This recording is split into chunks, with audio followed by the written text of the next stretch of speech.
YouTube in the future. Welcome to the show, Dreadedconservative show. What do I got tonight? We got the border crisis. We got Joe Biden giving more benefits to the illegal immigrants, not immigrants. I don't have a problem with immigrants. I have a problem with illegal immigrants. Specifically, there's a big problem going on in Venezuela right now, and a lot of Venezuelans are coming here. That Venezuelan persuasion. I personally think we should just conquer Venezuela for that oil before BRICS gets a hold of them. But we'll talk about that. Then we'll talk about the imminent government shutdown, what it means, past government shutdowns, all that good stuff.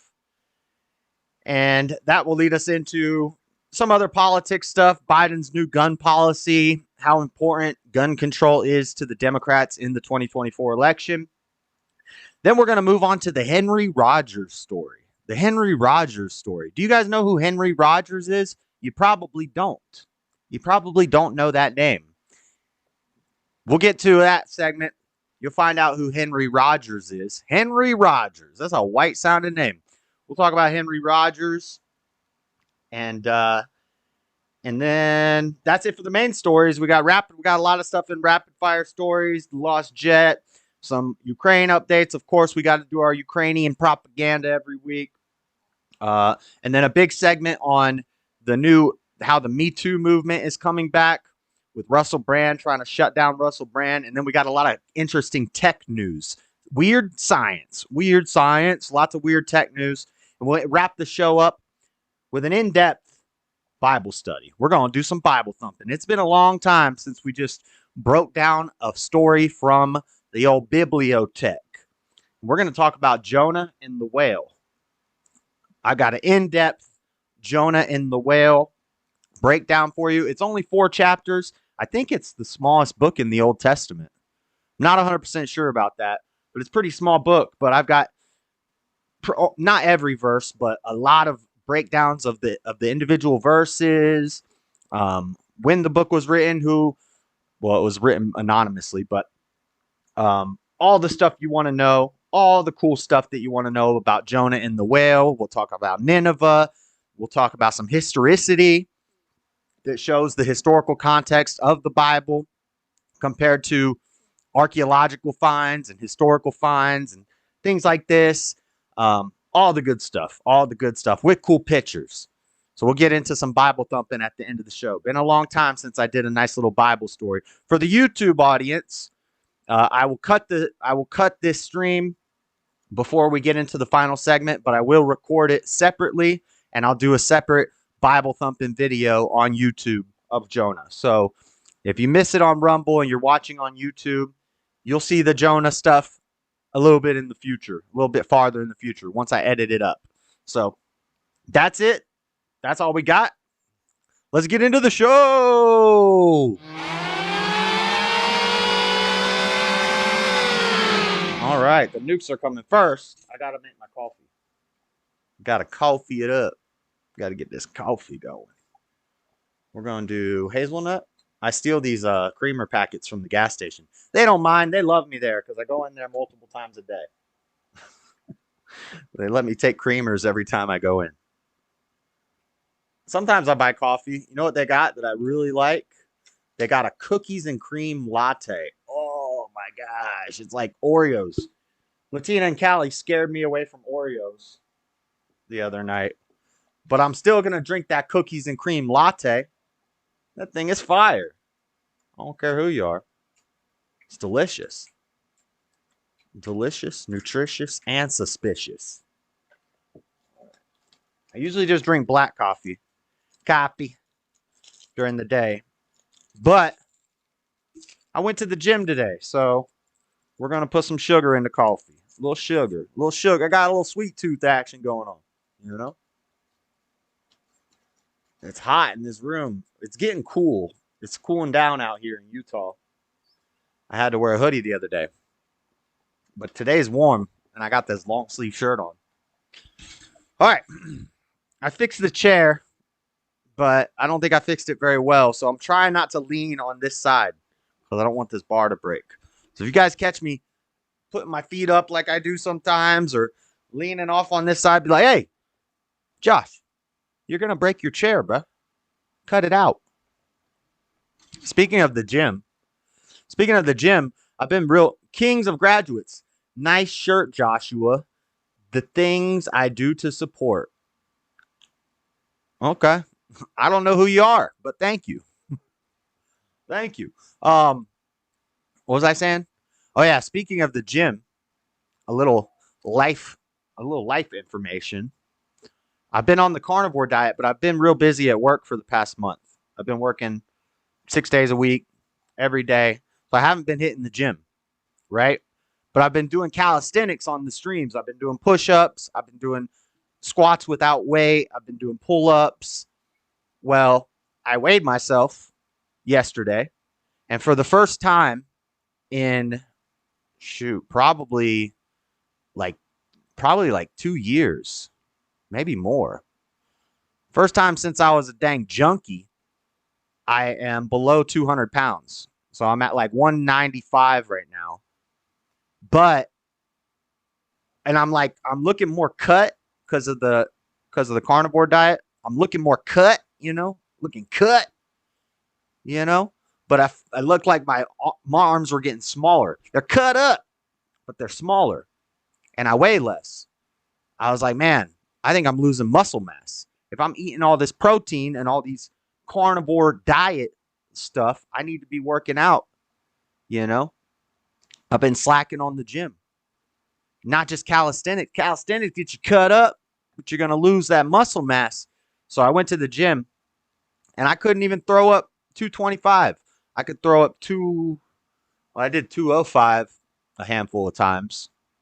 I'm sure I could have probably hit one rep on 225, but I'm way less now, so it's still in the proper ratios, but I got to get back there and build that strength up, We got some strength problems. Anyway, let's get into the news. Take a sip of this coffee. I think the main segment is going to be pretty quick. So we have from disasterphilanthropy.org, Venezuela humanitarian and refugee crisis. Apparently, there's a crisis in Venezuela with an exodus of more than 7.71 million people as of August 2023. The refugee crisis in Venezuela is the largest ever refugee crisis in Latin America and one of the largest in the world.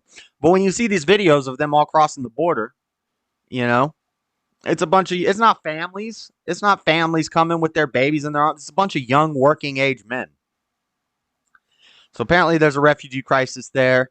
I'm not going to read this whole article. Apparently, you can catch a copyright strike for reading too much. If you read too much of an article without giving your own opinion on it, that can be considered copyright, according to YouTube. And I'm trying to get my YouTube remonetized in 90 days, so I have to be careful with the copyright stuff. It's less strict here on Rumble. They do have copyright here on Rumble, but it's much less strict. See, I need that tequila. The heck, everyone's live today. Oh, yeah, it's Monday night, kicking the week off right. I never stopped. We've been over here on Rumble. I know it's kind of glitchy, bear with it. Maybe if you, I'm losing weight, see, Sal? I'm down to 195 from 225 like 6 months ago. That's from not drinking a six-pack of beer every night and not eating sugar and not eating bread, just eating meat. But I'm losing my strength. I'm losing that bulk, which I don't want that. I intake a lot of protein, so I need to keep going to the gym. But yeah, I've lost like 20 pounds in the past month. Maybe 2 months, month or 2 months. But a lot of that's muscle mass. Muscle's heavier than fat, So I don't mind being heavy, but I want to be strong, I'd rather be 225 able to bench 300 than be 185 benching 225. You know what I'm saying? Approximately 6.53 million of the refugees are located in Latin America and the Caribbean. Those who fled the country continue to face challenges accessing food, housing, and stable jobs in their new countries of residence. As a result of these challenges, some refugees choose to continue their migration to other countries, and some have chosen to return to Venezuela. They're coming to America. They're coming to America. You're supposed to go to your bordering the safest country, the next safest country. You're not supposed to skip through 4 countries to go to America. It's a mess. So let's play this clip, and then we will talk about we'll talk about the Texan mayor declaring emergency. We'll talk about border agents getting jumped. We'll talk about Biden's new thing. They're storing immigrants in Walmarts, But you don't hear nobody crying about Biden. You hear about when Obama builds cages and puts kids in cages, the deporter in chief. You don't hear nothing about it. You hear there's a border crisis, but you don't hear about kids in cages. When Biden is putting kids in Walmarts and then they're disappearing, getting sex trafficked, you don't hear about that. You just hear about, oh, he's giving them jobs. He's going to let them work. Good job, Biden. We love you, Biden. But when Trump is president, he says the wall is going up. Oh, we're building the biggest, most beautiful wall ever. It's going to be a great wall. Almost even greater than the Great Wall of China. But when Trump's there, they say, oh, look at this man putting kids in cages. You got AOC crying on the chain link fence. What a mess. The double standards are ridiculous. Okay. Where are my clips? We got a clip right here. Let's go clip. Turmoil in Venezuela driving millions from the country as refugees, battling a struggling economy, food insecurity, political unrest, and gang violence. The government carrying out a raid at the... So this is what's happening in Venezuela right now. And I'm going to stop the clips and talk a lot.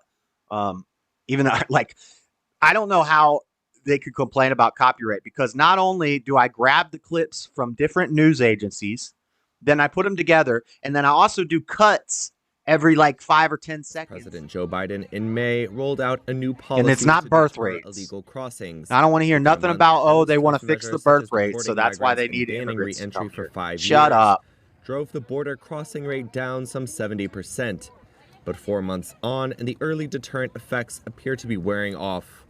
Record numbers of the Venezuelans that live over here are all corrupted. All of them give loans you're destroying the English language floor, in an illegal way, and then murder the people who can't pay it. We don't like them here, so good luck with them. No! Deal with it. Don't send them to America. We don't want them either. You take care of that problem, Central America.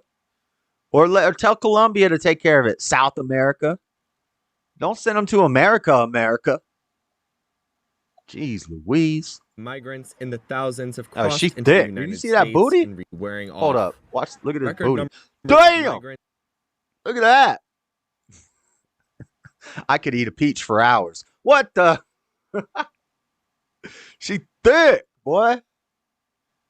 In the thousands have crossed into the United States in recent days, with many more still arriving by bus and cargo trains to Mexican border towns. Irregular border Look at them riding on the trains. train hoppers. There's some clips of the action.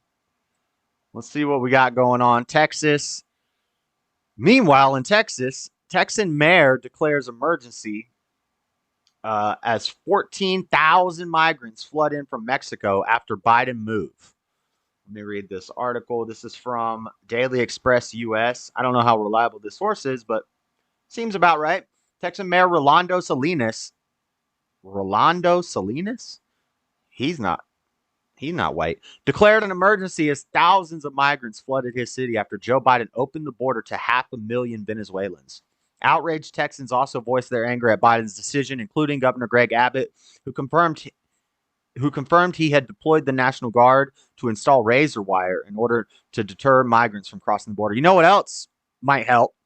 You know what else type of, instead of a razor wire obstruction, what if you had like a 30-foot wall that went 15 foot deep into the ground, and you had seismic sensors for tunneling, and you had like laser turrets and like trained hawks, What if you had that? What if you had a wall Oh, the wall going up. Oh, the wall going up. Florida, you better get over to America before you get locked out. Because once Trump get in, it's shut down. We're shutting it down. Oh, the wall going up. And I'm not talking about to visit me. I'm talking about so you can sell your coffee or whatever you do. You know, you got to sell your coffee to these Americans so you can make and charge them triple and then take the money back to Guatemala and get rich off of American liberals who sit in coffee shops and drink artisanal Guatemalan coffee. This is bullcrap. She's going to get rich off a bunch of dumb liberals in New York. It's true. It's true. Sad. But you got to handle that business quick. 2024, oh, the wall going up. We ain't having none of that. We're going to cut back. All right. The move came as Eagle Press, which borders the city of Piedras Negras. Ooh, that almost sounds like a racial slur. Piedras Negras, Coahuila, Mexico, was flooded with migrants on Wednesday.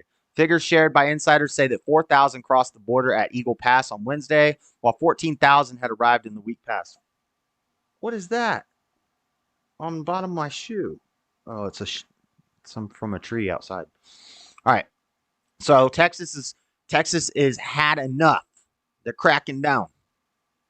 Trump likes people like me, uneducated, know how to speak. What? Trump, like people like me, uneducated, know how to speak English, know U.S. history, and a working woman. But over everything, I'm doing yeah, you could probably get a job in one of his hotels. He loves the Latina ladies in his hotels. He does. And they love him. But over everything, I'm doing things legally. Only uneducated people cross the border like that. Nice. Nice. Well, I'm just telling you. He might say no more legal immigration. Educated. I know I read it wrong. You wrote it right. I read it wrong. I thought you were saying Trump was uneducated. I was about to say, what? What? He's a genius. He's the smartest president we've ever seen. Lord have mercy. Yeah, I think he might shut down the legal immigration. We got a lot of problems with the visas, overstayed visas. We got a lot of problems we need to deal with. We build the wall, we shut down illegal immigration, and then he might shut down legal immigration for a while, just so we can get things situated, which might take 4 years. So I'm just saying. All right, Texas ain't having it. What do we got from Daily Mail? Daily Mail. Probably have to cut this from YouTube because it shows a little bit of blood. But horrifying images, it's not that horrifying. It's not that bad, guys. Don't get overhyped like I'm about to show you some pictures of Taylor Schabusiness's basement, okay? That's not what it's just a guy who got punched in the head and has some blood. Horrifying images show a bloodied Border Patrol agent after brawl with migrant as over 5,000 asylum seekers pack on crowded freight train dubbed the Beast. The Beast headed for United States. Oh, we're going to pack them on a different kind of trafficked children. Look at this. The Beast. Look at that. They're just jumping on that train, boy. Oh, we got video? Watch the full video. Don't show me an ad. Don't show me an ad. Each of the two scenes shows a different reality of the country's continuing border crisis, especially after the recent dissenting of Donald Trump's Title 42. Bring it back. Bring back Title 42 in May, a move that has made it easier for migrants to seek asylum while circumventing border laws. Well, I have to watch the advertisement? Hold on. We got to let this advertisement play in order to bypass. He can't do that. It's unfair to us people who have done things right. Oh, he can do whatever he wants. Oh, he gonna do it. We need to do it because we got to get everything straight here first before we can start taking in more legal immigrants. Yes, and I know it sucks for you guys, but don't blame us. Blame the people who did it illegally. Maybe you should start a war with those Venezuelans that are crossing. Why are you letting them cross over your country?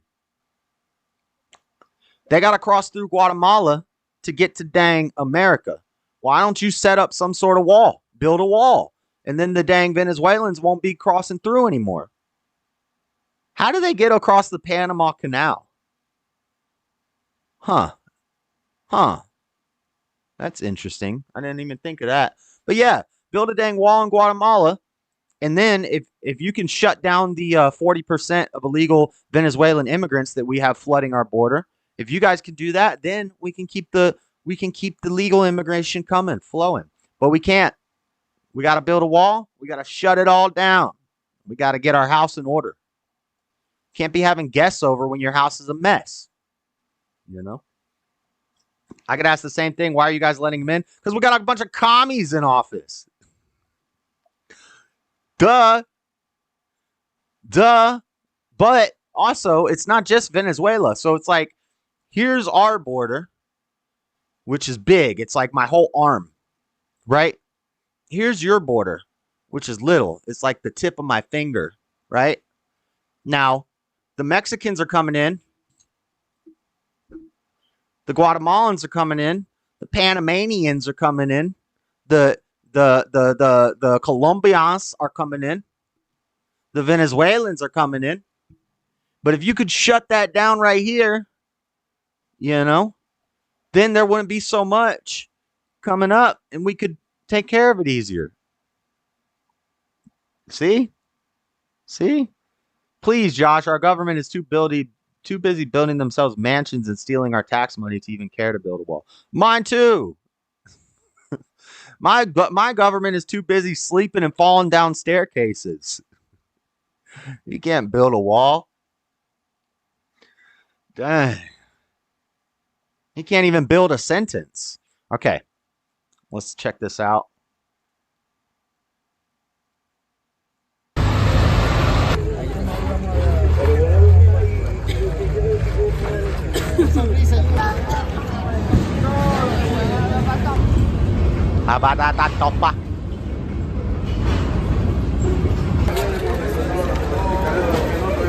All right, that's enough of that. We get it. Meanwhile, they're storing children in Walmarts. There's been some, the whistleblower from the New York hotel. I saw Alice, what's her name? What's her channel's name? I talked to her on Latina and Cali's panel the other day. She's pretty cool. She was telling me about this, and then I looked into it, and she was playing a video on her stream last night. I guess the whistleblower from the New York hotel that Savannah Hernandez interviewed a while ago is now blowing the whistle on the fact that they're storing kids in Walmarts and they're sex trafficking them.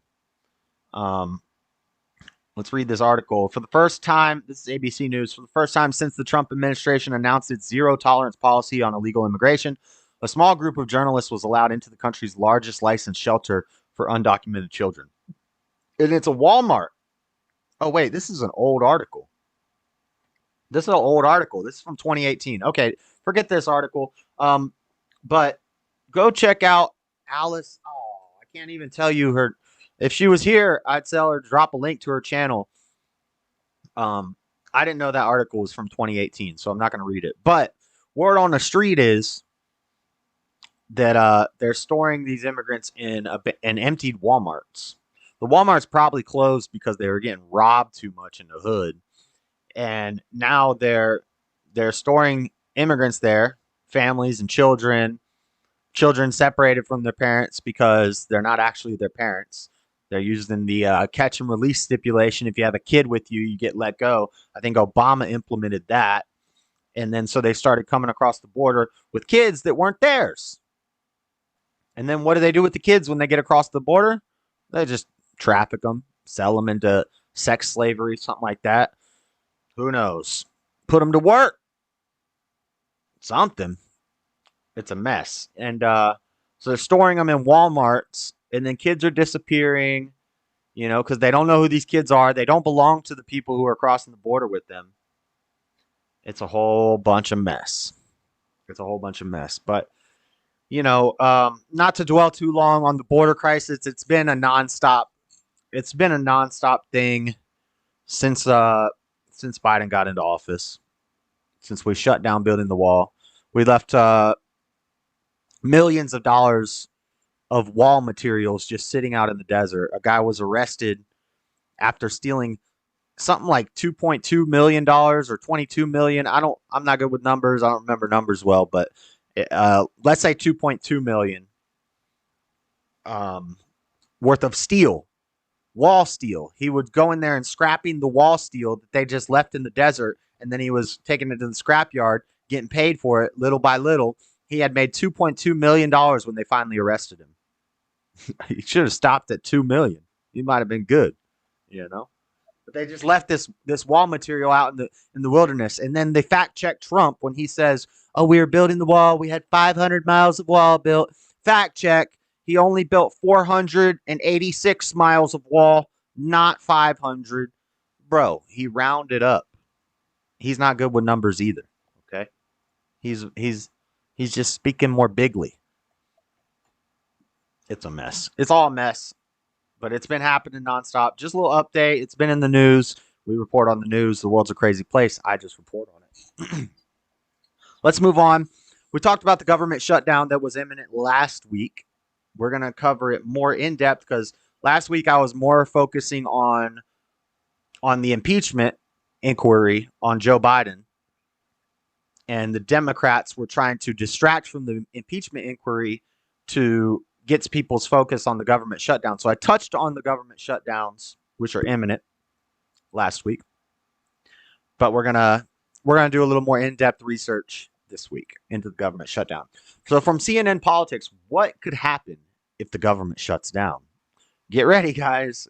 Price is about to go up again because we got to pay for our weak-ass politicians because they're going to take a break. They need to go on strike. They need to have a nap time. The prospect of U.S. government shutdown grows more likely with each passing day as lawmakers have yet to reach a deal to extend funding past a critical deadline at the end of the month. Congressional leaders on both sides of the aisle are hoping to pass a short-term funding extension to keep the lights on and avert a shutdown. But it's not all clear that plan will succeed amid deep divisions over spending between the two parties and political disagreements over issues such as aid to Ukraine. We got to send aid. We got to send more money to Ukraine. Rumble, when do I get my channel back?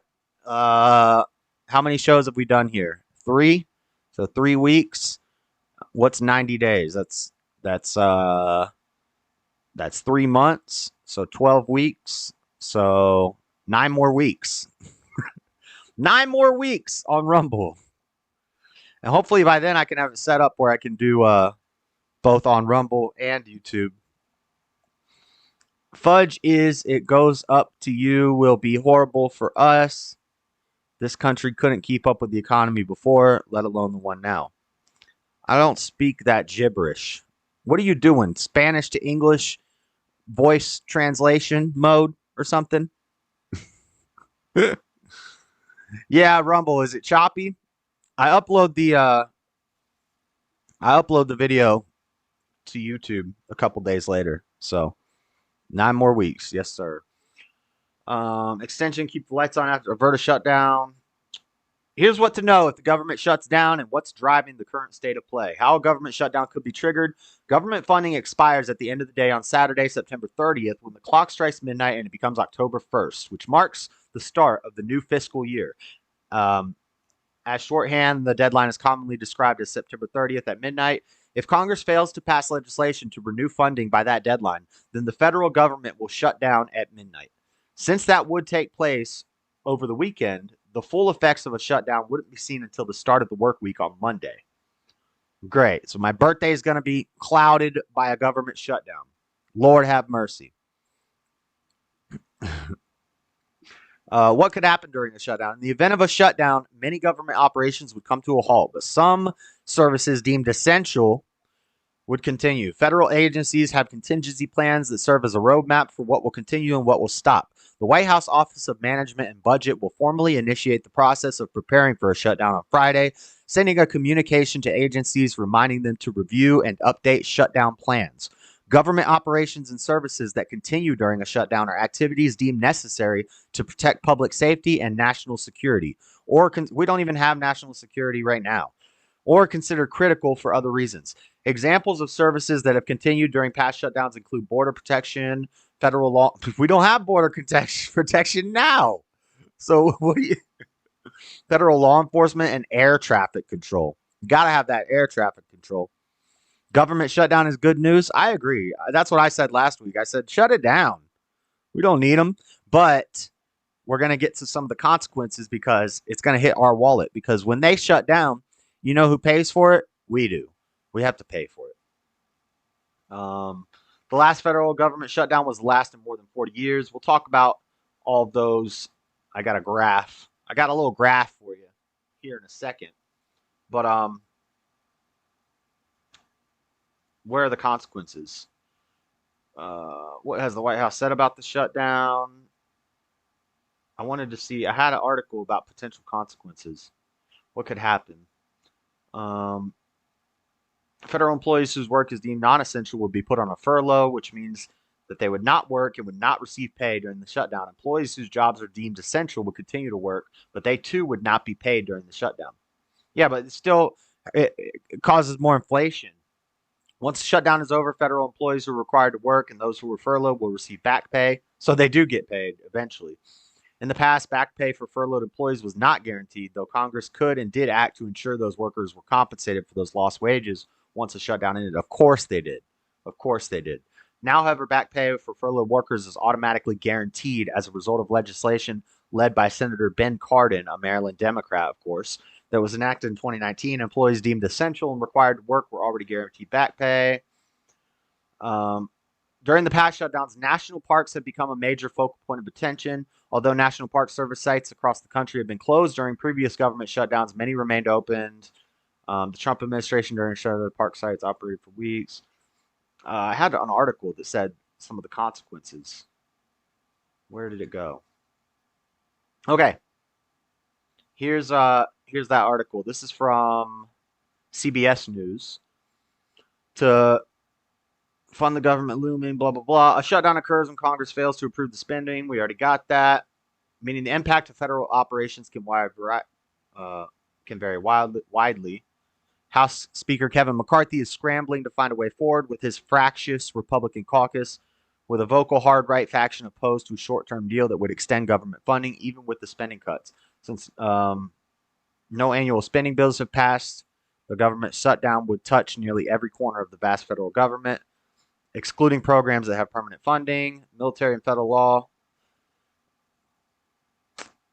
What happened to the IRS and taxes? Because the money Democrats approved through their landmark healthcare tax and climate legislation last year, normal operations at the IRS would continue, and the agency's 83,000 workers would be saved from furlough. Taxpayers are still required to pay taxes during a shutdown. Why? The government's shut down. Why do we have to pay taxes? The tax agency's circumstances under a possible government shutdown this year would differ greatly from years past. Call back to work, blah, blah, blah. Military and veterans health care. According to the White House, acute and emergency outpatient care and Defense Department medical and dental facilities will continue. All inpatient care will also continue. Other VA benefits, Social Security, Medicare, and Medicaid. The Postal Service operations aren't affected during the shutdown. That means the mail will still be delivered. Post offices will still be open. The U.S. Postal Service is an independent agency, and in previous shutdowns, operations have continued. I can't find any problems with this. I thought I had an article that said basically how it would negatively affect us, but none of these things seem that negative. I mean, Robbie's still going to have a job. Stop funding the Nazis. What the heck? Yeah, why do you have to work, Robbie? They all get to take a couple weeks off or whatever. Social Security checks will still continue to be sent out in the event of a shutdown. Food assistant, while funding for the Supplemental Nutritional Assistance Program, or SNAP, is mandatory, the actual issuance of benefits can be affected by the shutdown. People on food stamps might not be getting their food stamps. The Department of Agriculture employees aren't receiving a paycheck. That's not good. The farmers. Typically in a shutdown, according to the committee responsible for federal budget, the USDA is authorized to send out SNAP benefits for 30 days. After that, benefits will become dicey. Well, good thing I'm not on food stamps. I could be if I wanted to be, but I don't. That's called values. National parks during the government shutdown. Yeah, we might lose some national parks. If Shane is in a national park, he might be in trouble. Air travel. Travelers may feel the pain at the nation's airports like they don't already. Like butt gig ain't already effing that up. As a result of shutdown, as air traffic controllers and Transportation Security Administration agents would have to work without pay, according to the White House. You still gonna get paid, Robbie? You want some back pay? I know they need to give you time off. Get that back pay. Unscheduled absences of 2 Federal Aviation Administration facilities led to travel disruptions. Passport office, Florida, this is for you.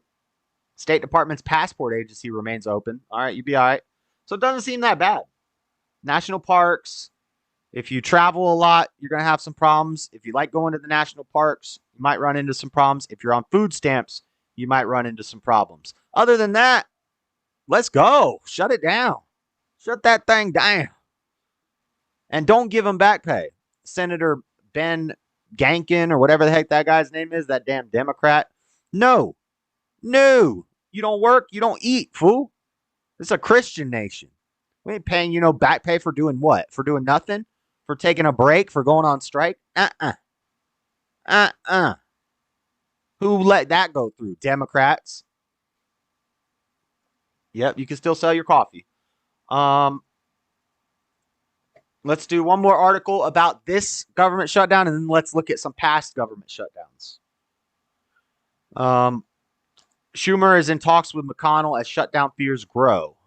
We may now have to go first. Look at old Chucky.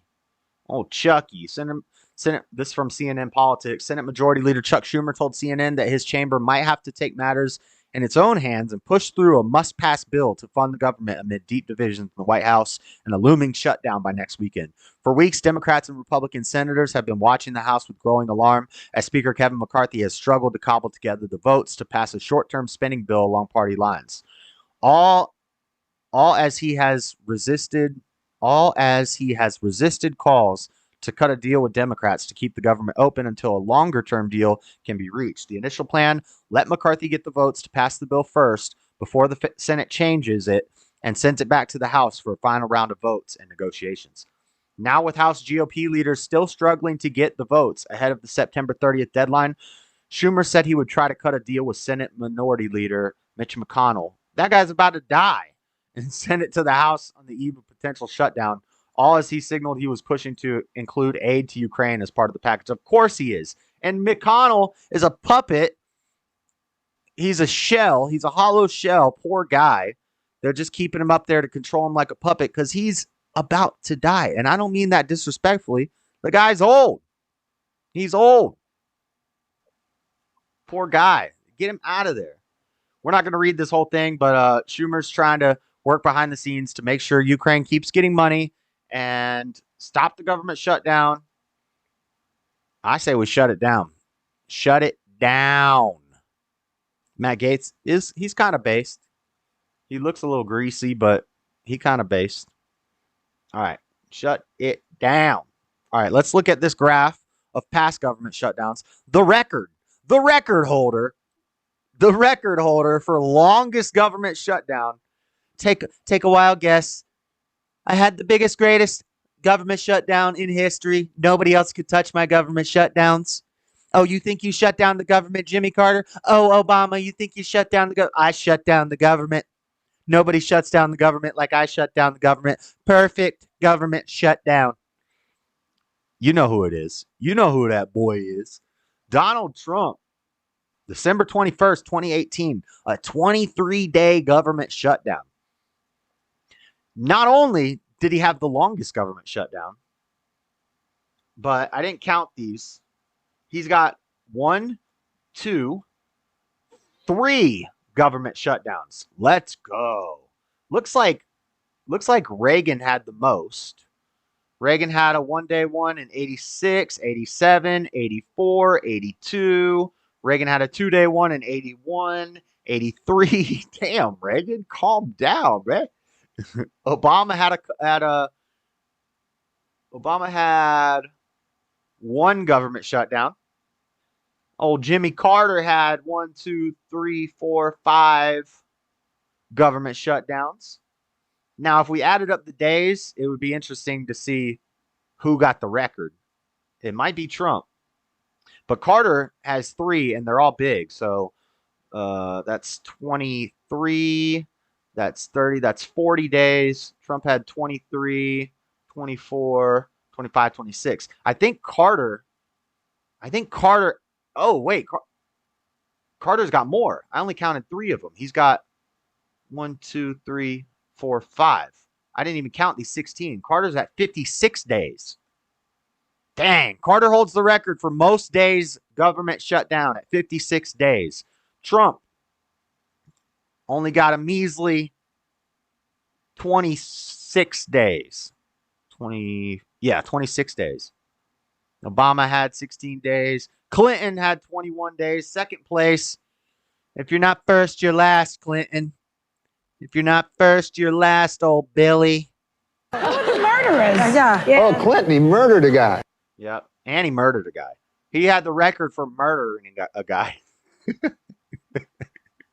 Second place on government shutdowns. First place on murdering a guy. All right. Let's do a little research into these past government shutdowns from thought.co. I'm not going to spend too much more time on this, but let's see what some of these things are saying. We know when they happen. By law, most government agencies must furlough. We already know about that. While few last very long, all government shutdowns result. Oh, this is what I was looking at. While few last very long, all government shutdowns result in an increased costs of government and inconvenience for many citizens. Most are relatively short. We got weaponized shutdowns. Occasionally, both Congress and presidents use government shutdowns as a way of accomplishing political goals, like our boy Trump, to get that wall going up. Not directly related to larger budgetary concerns, like reducing the national debt or deficit. For example, in 2013, the Republican majority in the House of Representatives forced a lengthy shutdown in an unsuccessful attempt to get Democratic President Barack Obama to repeal the Affordable Care Act. Good job, Republicans, back when they were based. The third shutdown during the Donald Trump presidency began at midnight. The shutdown was triggered when Congress and President Trump were unable to agree on the inclusion in the spending bill of some $5 to $7 billion requested by President Trump for the construction of additional section of immigration security wall. Oh, the wall going up. Mexico would have paid for it eventually through tariffs, taking our business back. We would have hit them where it hurts. We would have got that money back. And $5 to $7 billion to build a wall. Do you know how much money we spend annually due to illegal immigration? $23 billion. So, building the wall, $5 to $7 billion, one-time payment, and then there'll probably be, let's say, $1 billion a year for upkeep and security and all that stuff. But we make our money back in freaking $5 to $7 billion versus $23 billion a year. What are you talking about? You don't have to be a dang master economist to understand that that's a good deal. It's a good deal. I wrote the book. I could write a book on it. The Art of the Deal, you might call it. Some might call it The Art of the Deal. Some might call it Not Being an Idiot. They're climbing over the wall we got. Okay, Freddie. Okay, for the stupid people in the chat, let's ask a simple question. If you want to cross a street, what's easier? Walking across the street or walking over across the street with a 30-foot wall in the middle of it? Which is easier? What's easier? Walking across the street or tunneling under a 15-foot deep wall with seismic sensors that monitor for any tunneling? Don't be stupid your whole life, Freddie. Don't be stupid your whole life. Okay? It's called an obstruction. Democrats have wanted it forever. Everybody knows they work. They work everywhere. They worked in Korea. They worked in China. They work in Israel. Walls work. Walls keep people out. Your house has walls. You have walls around your house because you don't want people to come into your house. If you think that a wall would not help in deterring immigrants from crossing the border, then you're an idiot. But that's it for the government shutdown stuff. While we're on the topic of politics and Biden and all these things, and his mess of a government that we live in, let's talk about guns. Let's talk about guns. Biden unveils a new White House Office of Gun Prevention. And guess who's in charge? Guess who's leading the pack? Kamala. Oh, oh, oh, Coxwalla Harris. Okay. Yes, Kamala is going to be in charge of the Gun Safety Act. We know based off this poll from, it's not a new poll anymore, this is from 2022, that gun safety is key for Democrats in 2024. Many politicians and analysts and pundits have already said the guns is going to be one of the main focal points of the Democrat candidacy in 2024. That and climate change. But I think that guns are even going to be more important than climate change. We have the Second Amendment to protect all the other amendments. They don't want us to have that. And they complain about fascists and authoritarianism. Taking the guns is the most authoritarian move you could do. Guns are a libertarian belief because they don't work in authoritarian governments. Because when people have guns, the government doesn't have as much authority anymore. It's crazy. It's crazy. It's like when all the people are armed up, just like the soldiers and just like the military. And those soldiers and people say, well, you think you're going to beat the military in a fight? Maybe not, but it's going to be much harder for them. It's going to be much more difficult. They're going to think twice about it. The reason that, was it China or Japan? China or Japan? Who was one of them emperors and one of them Asian dudes said, the reason we don't invade America is because there will be a gun hiding behind every blade of grass. Yeah, we got a lot more guns than we got people, which means if neighbors are working together, the guy who's got 28 guns is going to arm up his whole community. What you going to do about it? And then the soldiers, people say you can't beat the military. You're not going to beat the military. Do you think that all of the military, I'm sure there's a lot of weirdos in the military that would not defy an order to kill their own people. I'm sure there might be some that go along with it and attack American citizens and drop bombs on American citizens and pull tanks into American citizens' neighborhoods. But a lot of the military is American citizens, and a lot of them love the Constitution. And they love this country. And if they got an order, I would hope at least. Now we got a bunch of military. We got a bunch of weirdos who hate America and commies in our military, and our military has been made weaker. Maybe not as many now, but in the good old days when boys were boys and men were men, if the president said you're going to start attacking American citizens, I think a large percentage of the military would say, no, we're not. No, we're going to attack you with the American citizens. That's what our Constitution is for. It's not for hunting. It's not for self-defense. It's for resisting a tyrannical government. And the military knows that. So I think that we have some good people in the military still. Hopefully. I got to believe we do. I got to be pessimistic and think that we got a large percentage of our military are good people who are going to say, no, we're not attacking our own citizens. No. You know who we're going to attack? We're going to go get the militia, which is every able-bodied 17-year-old man. Should be woman too, since y'all got the right to vote. But no, you get the rights without the responsibilities. But every able-bodied 17-year-old and older young man is the militia. Not could be the militia. We are the militia. We are. We already are. It's in the Constitution. If you're 17 years old, you are part of the militia. I am part of the militia. Robbie's part of the militia. Freddie's part of the militia. Unfortunately, he's a weak part of it, but we even got to let the weak guys in. He might get a operate. Never mind. I'll stop. Okay, I'm being mean. But yes, the military is going to join forces with the militia to shut down that government if they said attack your own people. So no, that's a stupid argument that you can't beat the military with guns.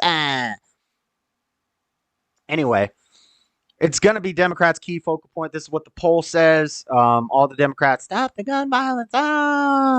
Because if we make guns illegal, criminals will stop using guns. It's very low IQ. It's very stupid. The demon rats. Not having God in your politics, which is the core of the left.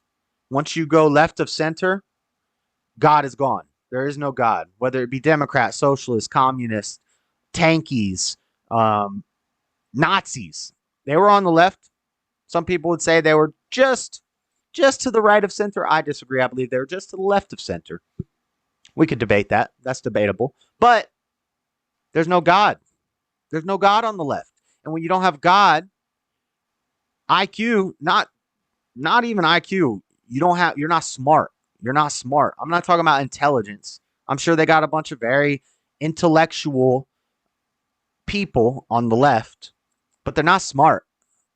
They're not smart. They may have a high IQ, but they're not smart. You can't be smart without God. If you could be a low IQ farmer guy in middle America, flyover state, Billy Bob, ding ding ding ding ding ding. But if you love God, you're smarter than Hitchens and who's the wheelchair guy? I am the wheelchair guy. Stephen Hawking. You're smarter than him. You're smarter than him. You got better skills than him. You got more common sense than him. You're wiser than him. You're smarter than him. Okay? Democrats aren't smart. They're stupid. They're very stupid. They might have high IQs, but they're dumb people. They're godless, dumb people. So, of course, they want to take your guns. Jesus said, sell your garments and buy a sword because they're going to be coming for you. You need to be ready. That's all I'm saying. That's all I'm saying.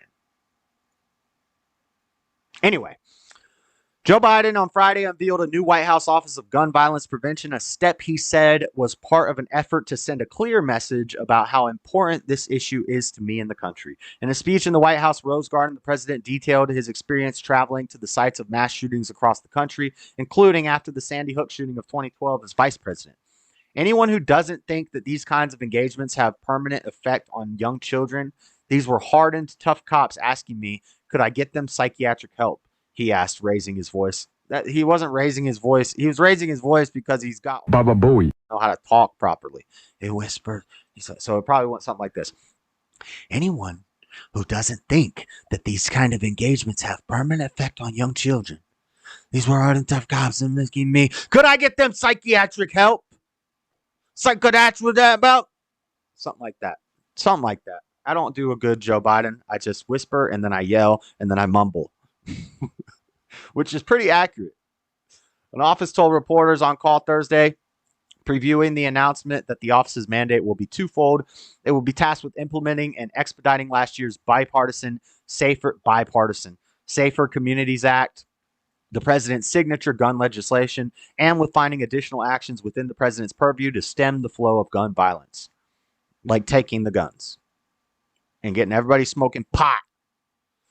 The announcement comes just days after a group of congressional Democrats in a letter called on Biden to leverage the full power of the executive branch to combat gun violence in March, a day after a mass shooting left 6 dead in Nashville. Biden told reporters, I have gone the full extent of my executive authority to do on my own anything about guns. Biden on Friday took the opportunity to tout the steps his administrations had taken to address the scourge of gun violence. To date, my administration has announced dozens of executive actions to reduce gun violence, more than any of my predecessors at this point of their presidencies. And they include everything from cracking down on ghost guns, breaking up gun trafficking, and so much more, he said. Last year, with your help, I signed into law the bipartisan Safer Communities Act, most significant guns into law in almost 30 years.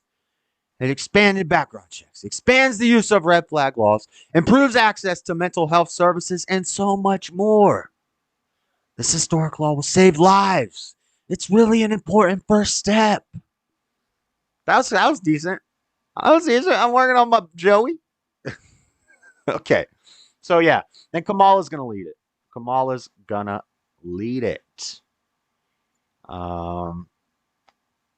Biden from Reuters, Biden with few options on guns sets up ceremonial office. Vice President Kamala Harris will oversee the office, taking on an issue that is critical to her and Biden's political base. The president's 2024 re-election campaign is expected to focus heavily on efforts to reduce gun violence. Gun violence. I hate when they pre-qualify, when they qualify words. You don't have to say gun violence. You just say violence. Let's stop violence. How do we stop violence? There's Tommy. Always calling in the middle of the show every single time. You can count on it. You can count on it.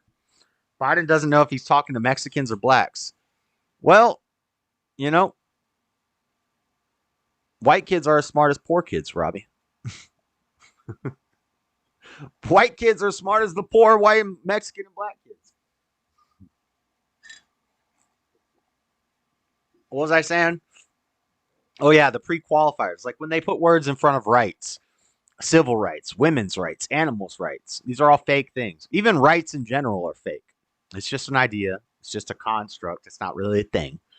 You know, the only real rights are your rights as a man or a woman given to you from God to live on this earth. You don't actually have any rights. Like the Constitution, it's just a piece of paper. You don't actually have these rights. They're not real. And so all these other civil rights, women's rights, it's fake. It's all fake. Same thing with gun violence. Same things with hate crime. Hate crime. Not just a crime. It's not just violence. We don't have knife violence. We don't have car bomb violence. In London, they don't have...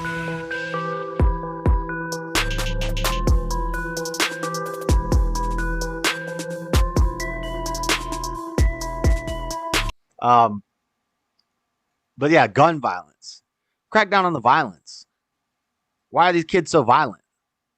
Is it their house situation? Is it medications that they're on? What is it? And we don't have a mental health crisis in this country either. We have a spiritual health crisis in this country because we've taken God out of everything. We've removed God from the schools. We've removed God from the media. We've removed God from everything. Everything's turned degenerate. Everything is wicked. And so these kids are losing their dang minds. The schools are evil. The kids are going to come out evil. The parents are evil. The kids are going to come out evil. It's not gun violence. It's just hate. Call it what it is. It's just evil. It's just Satan working in the people. Dang, I should write a rap song. It's not hate. It's not gun violence. It's evil. It's just hate working in the people. You need to get to the steeple. Say a prayer. Don't be lethal. That's $1 million right there. What the? Let's go. All right. I'm losing it. Gun safety groups come together to back Biden. Now we got these lobbyist groups getting together to back Biden. Associated Press, August 9th of 2023, gun safety groups are joining together to endorse President Joe Biden for re-election in 2024 as the president continues his push for stricter gun laws, a major part of his political platform that was all but unthinkable for Democrats even a few years ago. Yeah, because even Democrats, this is a hard one for them to do. So the way that they do it, because Democrats like guns. I've explained this many times before. Gun rights is a libertarian thing. Libertarian is neither left nor right. It's south. You can't look at politics on left or right. You have to look at it in not 1D. It's not just a line left and right. You have to look at it as a compass, as a grid, as a graph. You have to have north and south. Guns are south. There are tankies. There are commies who loved guns. There are Antifa. When we see Antifa standing outside of the children's drag story hour, and this kind of got me turning against the Constitution because I realized the Constitution defends Antifa with AR-15s defending a child drag story show. That's the First Amendment and the Second Amendment right there. They're defended. They're protected. I don't think they should be protected. Those aren't moral and religious people. No, I think we should banish them. Banished to the wilderness with you. Off you go. Throw them over the wall. Let them fight with the wolves. They shouldn't be allowed to have guns. They shouldn't be able to say whatever they want. They're possessed demons. But yeah, the point is, lefties like guns too. So this is a real hard task for the government to do. But you know what they do? You know what they do to convince you? They fill the media. They fill the news media with shootings. Lots of shootings. They might be doing some things because we always hear about when there's a mass shooting. The FBI had former knowledge of this person, and they had their eye on him. And maybe it's something to do with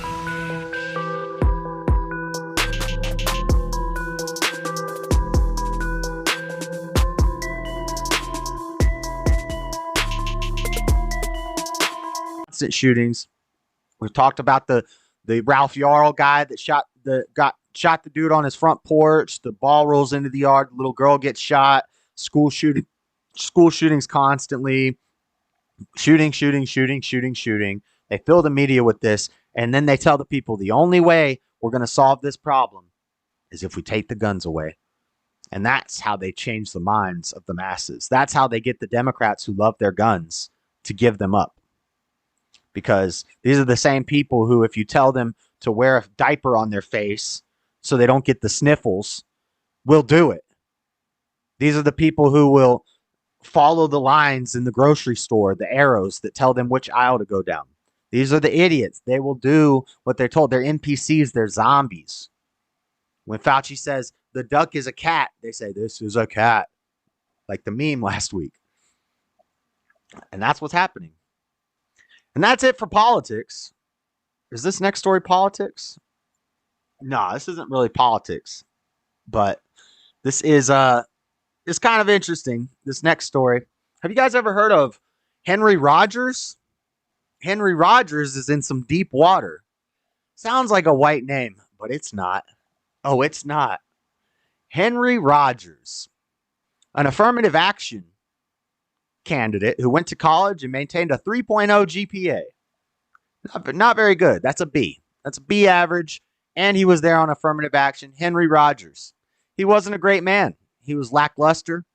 He was normal. He was just a mediocre guy. But he wanted greatness. So what did he do? Well, he did the same thing Maulana Karanga did. You know, what's Maulana Karanga's, the guy who started Kwanzaa? What was his real name? The same thing that old Cassius Clay did. He changed his name and he put an X in it, like Malcolm. And then he gave himself a cool African sounding name like Maulana Karanga. That's the guy. If you don't know about that guy, we'll talk about him. We talked about him last year at Christmas time. We'll talk about it again this year probably. He's the guy that started Kwanzaa. His name's not Maulana Karanga. But Ibram X Kendi. No, Kendi. Ibram X Kendi. The X stands for like Zolu. Ibram Zolu or Zolukulu Kendi. Also known as Ibram X Kendi. Real name, Henry Rogers. Went to college on affirmative action. Got out of college. He wanted greatness. And this led him to change his name to Ibram X Kendi and become an anti-racist advocate. He wrote books. He wrote books like How to Be a Young Anti-Racist, children's books. Stamped from the Beginning, The Definitive History of Racists. Good Night Racism, a children's book. Be Anti-Racist, a journal for awareness, reflection, and action. Anti-Racist Baby, a book for your baby. You can read your baby a book about how to be anti-racist. Also, remember, these books are not for black kids. Even though there's a black kid on the front, these books are for white kids. These are for white parents to buy to teach their white kid how to be anti-racist. How to Raise an Anti-Racist, a book for parents. How to Be Anti-Racist. Kind of all seem like the exact same book with just different covers, but, you know, this guy's not very creative. He's not really that inspirational. Ibram X Kendi. I'm gonna call him Henry Rogers for the rest of this segment.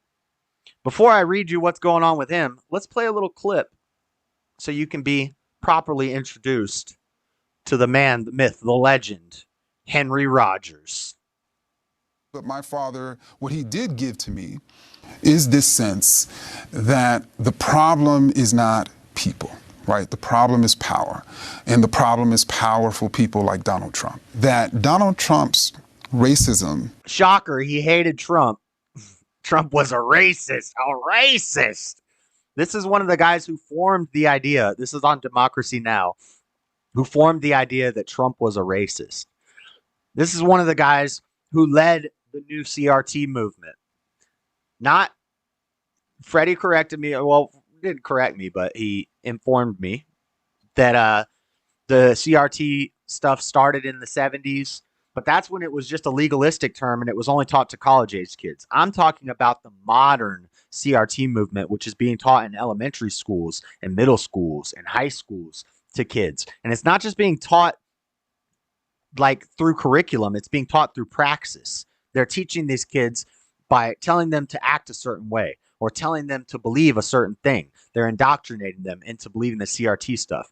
Ibram X Kendi, W.E. Du Bois, Robin DiAngelo, these are the new modern CRT anti-racist movement leaders, along with people like Patrisse Cullors and the BLM leaders. We'll talk more about them. The ways in which what distinguished his voters, as studies have shown, were racist ideas. Other members of I cut that clip, but they show in the audience there's a guy dressed as Abraham Lincoln behind Trump clapping. So all of Trump's voters are racist. Trump is a racist. We only voted for Trump because of his racist messaging, even though he had a black girlfriend, even though he helped boost the careers of lots of black young rappers, even though he got black rappers out of jail. What's it called? Pardon them. Yeah, he did. Even though he gave more money to HBCUs than Obama or anybody else ever did, for that matter, and for a longer period of time, even though he did the First Step Act, which released many of the young black men who were locked up due to Joe Biden and Kamala Harris's 94 crime bill, that locked up a bunch of locked up a bunch of young black men on small crimes. Donald Trump got them out of jail. With who? With the help of Kim Kardashian. Kim Kardashian, married to Kanye West at the time. She black. I mean, she's Armenian, but she might as well be black. As many black. Never mind. As much black D as she taking. Okay, stop. That's not Christian. Okay. Now, I cut the clip there, but I watched this full interview, and it was rough. It was rough, but I clipped it up for you guys so you don't have to watch it. Let me just explain what he just said. He said his black grandparents and his black parents were taught that when they succeeded in life, it was because they were smart and they worked hard. Okay? He's teaching young black people nowadays that that's a lie that they believed into. That the only reason they succeeded is because white people want to use them because white people are racist. And that they didn't achieve anything in their life due to their own merits. They achieved things in life because of the white people wanting figureheads or wanting for some nefarious plot. The white people want to bring up the black people, which the Democrats, I will say, they have done that, things like affirmative action, but affirmative action wasn't started for black people. It was started for white women. But, eventually they use the affirmative action and they do all this to get the black vote. They're not doing this to make black people rich. They're doing this to get the black vote. The welfare and things did not help the black community. Civil rights, worst thing that ever happened to the black community. But what is he talking about? Now, maybe he's talking about how they prop certain entertainers and stuff up, like Oprah, Obama, so that they can have, like Obama. Obama came out of nowhere. Obama was one of the worst presidents we ever had, but he was black. And he got a lot of votes just because he was black. So in a way, I see what he's saying in the modern day, that they will prop these black celebrities up and these black politicians just so that they have basically a token. They have a token black person on their side. But in the olden days, his parents and his grandparents, they did succeed because they were smart and they worked hard. But he's saying that they believed into a lie and that was a lie. And they should never have believed that by working hard and being smart, they could achieve things in life. So he is right now demonstrating what we call the soft bigotry of low expectations, which is inherently racist. And I've explained to Freddie, I've explained it many times. You'll hear a lot of conservatives say this, but when you actually look at it, it's 100% true.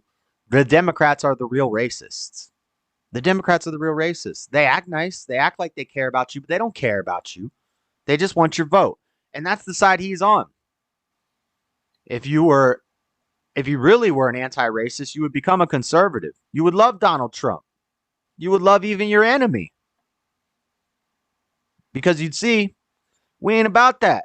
We about making money. We just want to make money.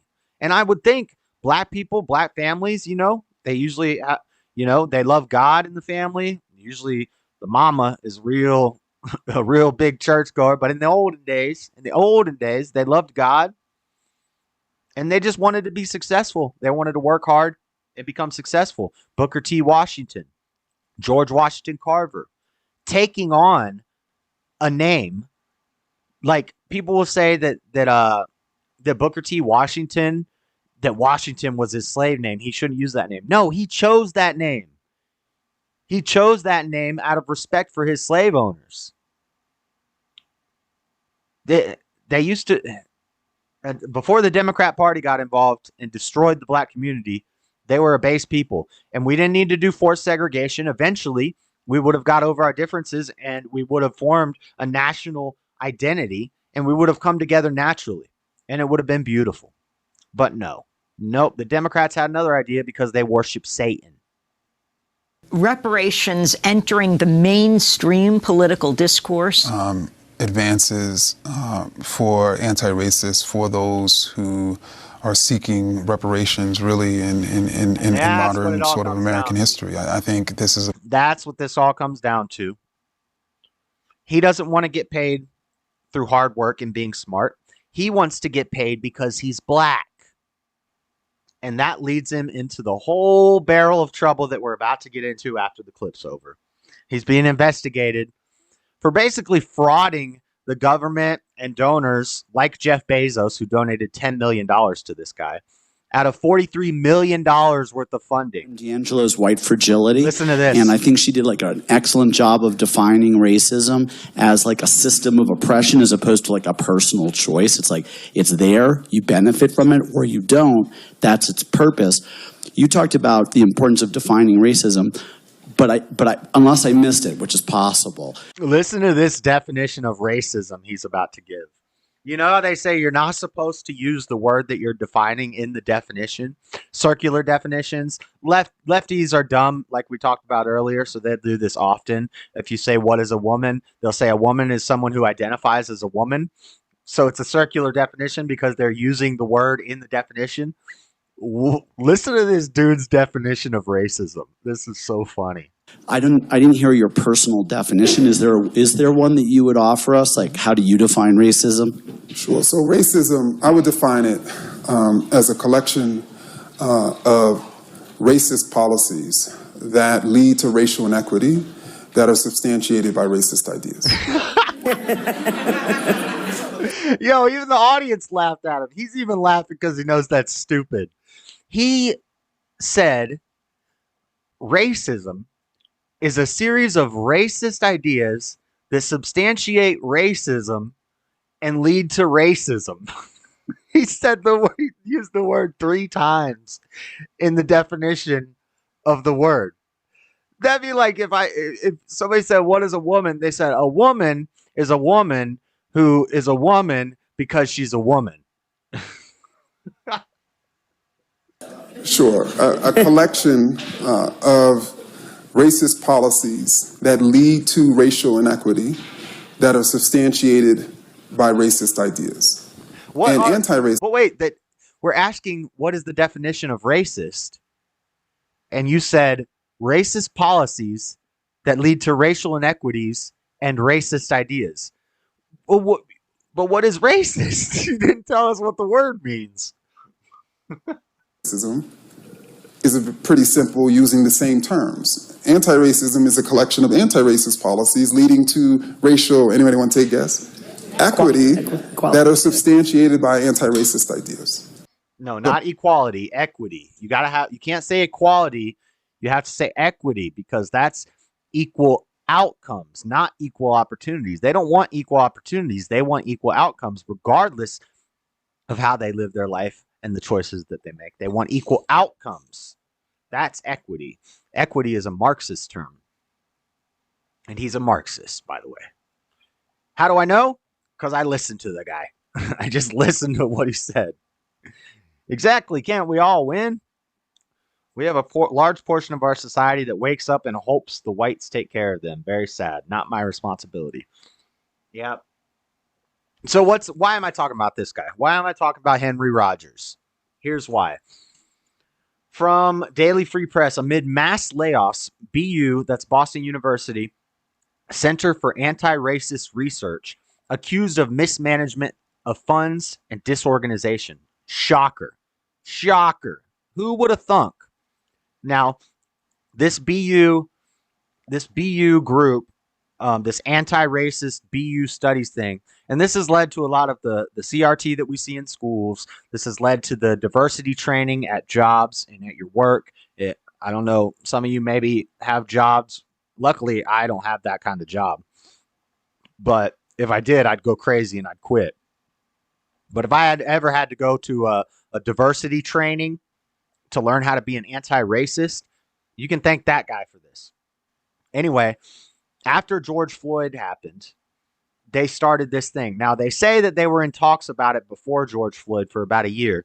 Not surprising, because BLM started under Obama.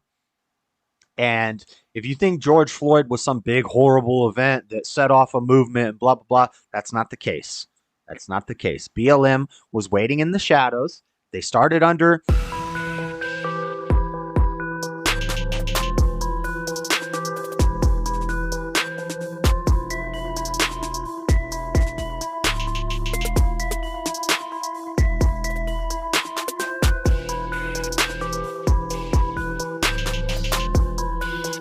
And that was all part of a plan. They were waiting for that to happen.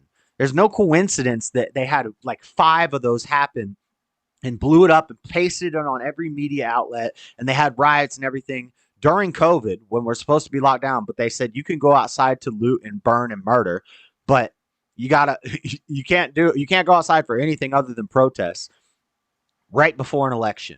Right before an election. None of that is coincidental.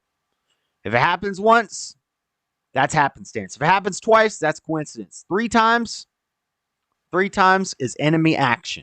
And that was enemy action. That's what that was. Anyway, so after the George Floyd thing, they've been in talks for a while to get this ball rolling. The George Floyd catalyst happens. Now they give this guy $43 million to set up this thing at Boston University. They start doing the diversity training. They start doing the CRT in the schools. They start teaching kids that you're the blue-eyed white devil and that you're inherently racist. That no matter what you do, you're inherently racist. It's subliminal. You can't even control it. You were born a racist. And what happens? He mismanages the funds. They just laid off, I think, 13 of their 30 staff members, leaving them with only... Let's just read the article. Boston University hired Henry Rogers to lead its new Center for Anti-Racist Research in 2020, a year marked by global pandemic and nationwide racial tension. 3 years later, after at least $43 million in grants and gifts, and what sources say has been an underwhelming output of research, the Center for Anti-Racist Research laid off almost all of its staff last week. Multiple former staff members alleged that mismanagement of funds, a guy probably got a mansion now. Remember when Patrice Cullors was using all the BLM donations to get 3 mansions, a content house for her family, and this guy was doing the same thing with his $43 million. And he was a 3.0 graduate on affirmative action. He was very lackluster, subpar, not an intelligent guy, not a hard worker. He just changed his name to something with an X in it, and he got $43 million. It's ridiculous. According to 2021 budget records obtained by the Daily Free Press, includes general support such as $10 million from Twitter co-founder Jack Dorsey, as well as donations for specific projects. The document, which is not all-inclusive, lists donors, also lists TJ Maxx's foundation, Stop and Shop, and Pelton as donating over $1 million. Kendi, National Book Award-winning author, that award is worthless, of How to Be Anti-Racist. Andrew W. Mellon, professor in the Humanities and History professor at BU, founded the center 3 years after he founded the Anti-Racist Research and Policy Center at American University. Kendi talked to BU to center, blah, blah. My hope is that it becomes a premier research center for researchers and for practitioners to really solve these tractable racial problems of our times. Kendi said to BU Today, not only will the center seek to make that level of impact, but also work to transform how racial research is done. A week after the layoff, BU announced Wednesday that they received complaints focused on the center's culture and its grant management practices. We are expanding our inquiry to include the center's management culture and the faculty and staff's experience with it. BU spokesperson Colin Riley said, Boston University and Dr. Kendi believe strongly in the center's mission, and he takes strong exception to the allegations made in the recent complaints and media reports. So, and also, like a year ago, they said that they're not going to even be research-based. They're going to be, what's the word? I don't know if I have the article in here. But basically, they said, we're not going to do our own. We got all this money to do research into racism. And like a year ago, he said, we're not even going to be research-based anymore. We're not going to do our own research. We're just going to take research from other people, and we're going to sit and look at it. That's what it breaks down to, basically what happened like a year ago. And now they lay off all these people, and now he's being investigated. Amazing. Amazing. Hold on, let me plug in my phone. Oh, it's plugged in. Cool. All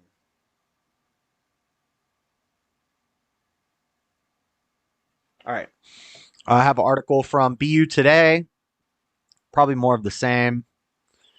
BU has launched an inquiry into the management culture of the university's Center for Anti-Racist Research, as well as its management of grant funds, after a round of layoffs at the center prompted complaints about Ibram X Kendi. I always say Kennedy. It's Kendi. Leadership there. It's a fake name anyway. I can say whatever I want. Several faculty members have complained publicly with concerns about management under Kendi. The center's founding director, Kendi, came to BU in 2020 after emerging as a leading voice on anti-racism following the killings of black men and women at the hands of police in the wake of the murder of George Floyd in Minneapolis. To ensure its long-term impact and sustainability, Kendi made the decision to restructure the center to create a residential fellowship program for anti-racist, a club basically, anti-racist intellectuals, creators, just like Patrisse Cullors did. And we got a meme about this later, but they're using influencers now, creators, content creators, to push narratives, because the media is not what it used to be. People aren't watching TV like they used to. They're watching people like me. I'm an influencer. Quote unquote. Not really. I'm not big enough to be influencing anybody. But there are YouTubers, TikTokers, creators, quote unquote. I'm doing the quote unquotes. Creators, content creators, influencers who are forming the narrative now. And that actually adds to the Russell Brand stuff that we'll talk about later too. He announced the layoffs as part of the restructuring. 19 staff people were laid off, leaving a staff at the center of 15 to 17 people moving forward. BU has begun examining grant management practices at the center and will now also look at the center's management culture and the faculty and staff's experience with it, the statement says. Kendi, humanities, arts and science professor of history, recruited from BU for blah, blah, blah, blah, blah, blah, blah, blah. Changed my life. I'm trying to look for the part where it says that they switched from a research to a... Anyway, what's next for the center then? Dr. Kendi came forward earlier this summer with a new vision. He wants to evolve the center to a fellowship model rather than one that solicits grants for research. There you go. That's what it was. So earlier this summer, he said, instead of asking for money to do research, and we're an anti-racist research center, instead of asking for grants to do research, we're going to move to a fellowship model. What the hell is a fellowship model? What does that mean? Basically, it's a club where black people go and hang out. No white people, no whiteys allowed. No whiteys in the club. We're going to have a fellowship center, a black fellowship center. And we're not going to do research at the Anti-Racist Research Center anymore. We already got $43 million. I already got a house. I already got the content house. We're going to make content. We're going to be content creators now, like Mr. Beast. This is so stupid. Let's look at his website just for a second. Ibram X Kendi. Biography.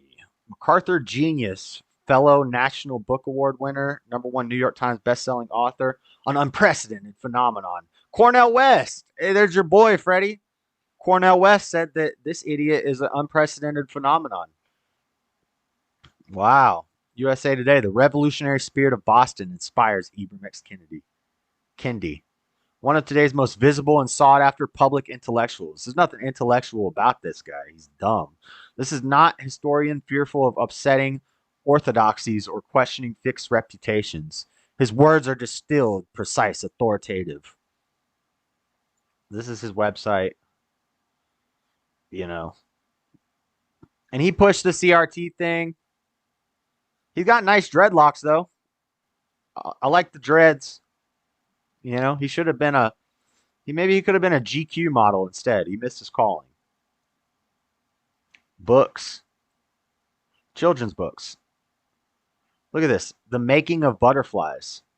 Find out where butterflies were made in the Zora Neale Hurston's stunning and layered African-American folktale. Ibram X Kendi. How to be a young anti-racist. The Young Anti-Racist Workbook. Magnolia Flower. Oh, he writes children's books. Good Night Racism. As children all over the world get ready for bed, the moon watches over them. The moon knows that when we sleep, we dream, and when we dream, we imagine what is possible and what the world can be with dynamic, imaginative art and poetic prose. Good Night Racism delivers important messages about anti-racism, justice, and equality. Oh, it's supposed to say equity, in an easy-to-read format that empowers readers both big and small. Wow, this guy's a genius. Anti-Racist Baby. With bold art and thoughtful yet playful text, Anti-Racist Baby introduces the youngest readers and the grown-ups in their lives to the concept and power of anti-racism. Yeah, that's what you want to read to a baby. Let me read to my baby this as a bedtime story. Trump raped Carol? What the heck? Oh, we got a troll. Promises made this time weekend. Trump called for flyers. Okay, stop spamming the chat, loser. I don't want to see your I don't want to see your links in my chat. That's enough about that. That's all the main story news. Where's my OBS at? Here we go. All right, that's all the main story news we got. You should send some money to the Cashapp. Rumble, make sure you hit the like button. We got a degenerate troll in the chat. And I don't know. I don't want to block them, but if they keep spamming and I can't read the chats from the real people who aren't degenerate losers, then I might have to. I might have to. What's next? So that's all the main story news we got. We talked about the government shutdown. We talked about the Venezuela crisis. We talked about Henry Rogers. Oh, no, I know how to do it. I just don't want to. I don't want to. I want to let you stay here and watch the show and keep my chat going. Keep up with the interaction. Thank you. I appreciate it. I really appreciate it. I'm a Christian. I love my enemies. You might be a Baba Booey, but I do love you. Yep. And I appreciate the interaction with the channel. Thank you so much. You're an extra viewer. You're dropping comments. Awesome. I really appreciate it. Thank you so much. Thank you so much. All right. What we got next? Oh, you guys know what time it is. You guys know what time it is. Hold on. Let me get it ready. You're going to like this part.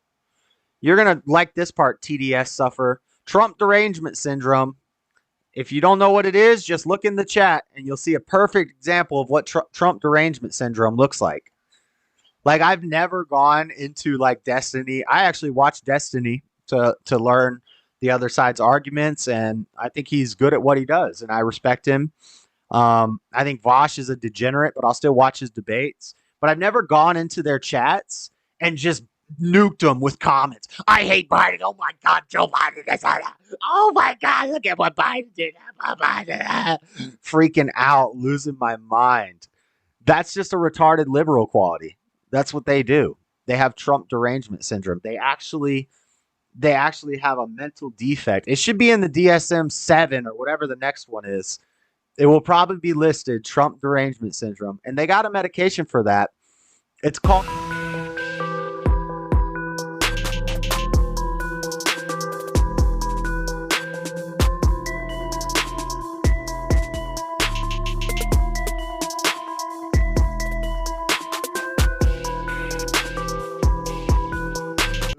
All right. You guys know what time it is. Enough with this person. I'm going to let him stay in the chat. But, hold on. Let me see. You guys know what time it is. It's time for the memes. It's meme review time.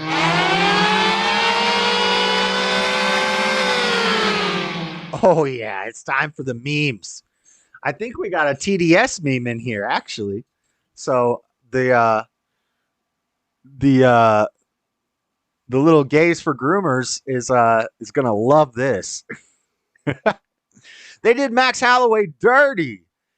UFC 5 is coming out. Look at what they did to Max Holloway. What the? That's horrible. That is horrible. UFC 5. Look at the tattoos. Look whack. The abs aren't right. His chin is not right. His ears are wrong. His nose is wrong. They did Max Holloway dirty in UFC 5. Man, what a shame. Max Holloway's the best boxer in the world. I wish I had that short. I might have it saved on my Facebook when he says, I'm the best boxer in the world. Or maybe it's on my YouTube. Maybe I can pull it up later. But he's freaking... He threw 600 and something strikes in the fight. And he's looking at the announcers and he's saying, count him up. Count him up. I'm the best boxer in the effing world. I'm the best boxer in the world. And he's throwing punches without looking, hitting dude in the face, dodging punches while he's talking to the ringside announcers. It was so epic. All right, next. This is for the vegans. Wait. Congratulations. You burnt the steak. This is how Freddie makes a steak, because he don't know how to make steak. Well done. Medium well. Medium rare. Rare. I like it in here. Medium rare or rare. Epic. And then legendary. When you eat your steak like this, you are a legend. You might get the China virus eating steak like that. No, I'm not going to address your retarded comments, bruh. Grow a pair. Act like a man. Okay, next. Madagascar. Cladagaskar. Sadagaskar. Notagaskar. Madagascar. Oh, it's up. Madagascar is angry. Gladagaskar is happy. Sadagaskar is sad. Notagaskar is Tesla. And then, Greta Thunberg is Madagascar. Nice. All right. Next. Go ahead. Break into my crib. What's the meme? I don't get it. What's the point of the meme? Hold on. Let's take a look closer. What the hell is wrong with your toes? Hold on. My face is in the way. Hold on. Look at the toes. You got an extra big toe on this foot and 2 big toes on this. What the heck? Did AI make this image or what? What is going on here? The rest of the meme is great. All this, I like it. But this part, something's wrong with that guy. Something is wrong with this guy. All right. Next. Me staring into nothing in my room. The ghost. Nice. Nice. It's a man, baby. Yeah, when I look into the dark corner in my room and I give my ultra instinct eyes, the ghost starts shaking. I don't believe in ghosts because they're too weak. They're too weak. Man, I can't see if anybody else is in my chat. I'll let them stay. I'll let them stay. It's just hard to see if anybody who actually matters says something because this dumbass is just spamming the chat with nonsense. Next! End of wokeness. Håkon Jarl was a Viking warrior who ruled Norway from 975 to 995. He earned the title Håkon the Powerful. So naturally, Netflix made him a black woman.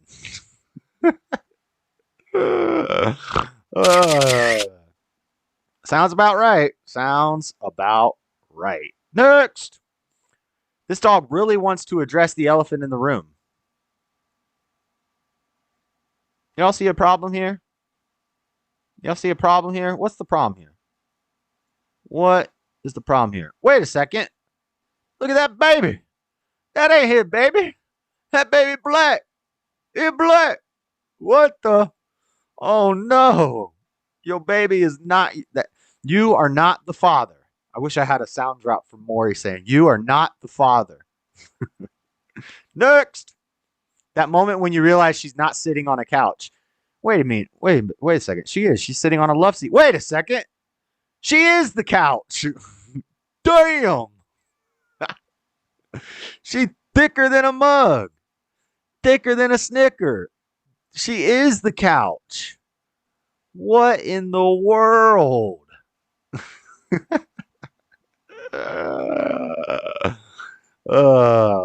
Watch out, Freddie. I know Freddie won't go on jump on that. He gonna want to jump them bones. He gonna want to jump them bones. All right. Next. You're being hailed, Captain, but it sounds like gibberish. It's Joe Biden. Captain's log. We have not interpreted the words of the man speaking on the screen. We don't know what he's saying. It could be a foreign language from an alien galaxy.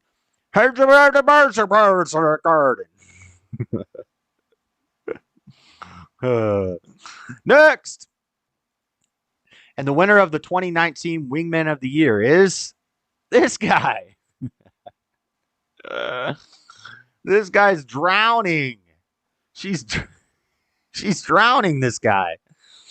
Wow. Wow, this guy's drowning. All right, this person's annoying. All right. Next. The face they make when you tell them that you never took the shot and have never been tested. Ba-na-na-na-na. Ba-na-na-na-na-na. Da-na. Da-na-na. And up then again. You know it. Jamona. Yep, that's the face they give you when you haven't taken the shot. I've never even been tested. Never even been tested. As for being AIDS infested, I don't know yet. I'm too scared to get tested. Look into my eyes. Next. I need some water. I need some more coffee is what I need.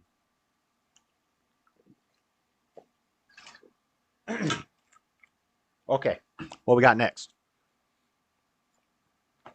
You've heard of Elf on a Shelf. Get ready for Trader on a Gator. Is it time for Christmas memes already? Is it time for the Christmas memes already? Oh, Joe. I'm going to have to bust out my Christmas meme. I have Elvis dancing on a clam. And I said, you heard of Elf on a Shelf. But have you heard of Elvish on a Shellfish?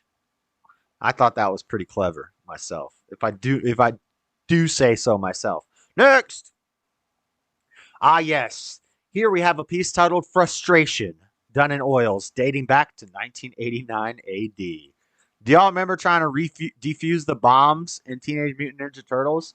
Swimming through, it's like a Mario level, like an underwater spike maze, the worst kind of level, except worse, because there's these stupid lasers that kill you whenever you go through them. It sucks. It's freaking garbage. Beta! Oh, I should have played this for the TDS sufferer in the chat. Did you guys notice that in 2020 or 2019-ish, remember when you would go on Facebook and social media and all of the Trump derangement people were Democrats? Well, all those Democrats have seen Joe Biden fail horribly. So they've all moved over to the right and they call themselves conservatives now, but they're really just liberals who don't like Biden. And I've noticed that a lot of people, they don't really know anything about politics. They just hate whoever's president. So all the people who hated Trump and they freaked out, the TDS sufferers, as soon as Biden became president, they hated Biden now. And now they're calling themselves conservatives but they're actually just like racist liberals, feminists, and they're calling themselves conservatives. But all the TDS sufferers are claiming to be on the right now, and they're pulling for DeSantis. It's so funny. It's so funny. We had a perfect example of it in the chat. I got rid of them because they've been just talking to themselves for the past long time. Well, I just put them on 5-minute timeout. Hopefully they'll stick around and keep watching, keep interacting with the show after their timeout's over. Maybe they can act like an adult. Next! Putin said he would release satellite images of the trucks removing the gold from Building 7 on 9/11 and where it went. What? Wait, what did I just read? I don't even think that's a meme. Is that a fact? Stubborn One sends me these, so I don't know if this has been fact checked. I don't know. Seems kind of questionable. They hate me. They hate us because they ain't us. They hate us because they ain't us. No, no, no. They hate us because they ain't us. Yes, yes. You know, the Trump derangement sufferers, they're trying to infiltrate the movement, but they're a bunch of losers. They're losers. They're losers. We should send them all to China. Beta! Yep. Here, this is for the TDS sufferer in the chat. I am not gay. I have relationships with women and sex with men. And I got news for you. That means you're gay. Next. CBS News. Family to receive $1.5 million in first ever Vaseline Autism Court Award. $1.5 million in first ever Vaseline Autism Court Award. For the YouTube recording, I'm not going to say what that says. But this is from CBS News. And $1.5 million. I mean, at least they're getting some money, but I guess the Vaselines are making people autistic. I bet you the TDS sufferer in the chat probably has 5 boosters already. Next. Breaking news. CNN says stop eating beep. May stop. Right. CNN says eating beep may stop the virus. Sounds about right. Sounds about right. The NPCs will eat it up. They will eat it right up. Next. World Economic Forum. Solid rational reasons to microchip your children. Klaus Schwab's World Economic Forum has... We don't even have a lot of funny memes this week. We have like news in the memes. What are you doing to me, Stubborn One? I'm trying to laugh. I'm not trying to find out about the end of the world. Published a new article suggesting it would be solid and rational to microchip children. Next. Do not feed or molest the ducks. Oh, there goes my plans for the weekend. Dang. That's what they do in China. They molest ducks in China. Next. Brazil. Supreme Court impressions. January 8th. Pro-Bolsonaro rioters. Or imprisons, I'm sorry. Brazil. Supreme Court imprisons January 8th. Pro-Bolsonaro rioters for 17 years. Isn't it interesting? I guess we don't have any funny memes this week. We just got news in the memes. Isn't it interesting? The same thing they did for the J6 mostly peaceful protesters. You know, where the 2 black officers shot the 2 overweight white women, and the only deaths were white Trump supporters getting shot by black officers, and there was no national outcry for racism. You know, that day. That day. It was worse than Pearl Harbor, 9/11, all that rolled into one, right? Remember that? And how they gave all these people crazy sentences? Well, apparently Bolsonaro, or in Brazil, the Bolsonaro people are experiencing the same thing.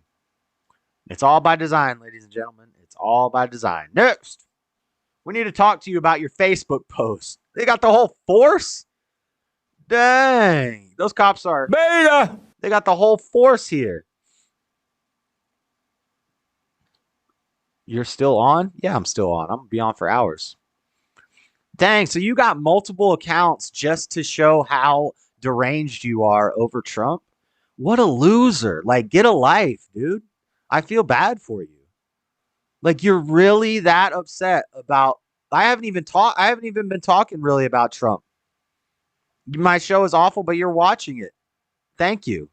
Thank you. You love it so much that you just dropped like 60 comments. And then I put you in timeout for 5 minutes because you're acting like a child.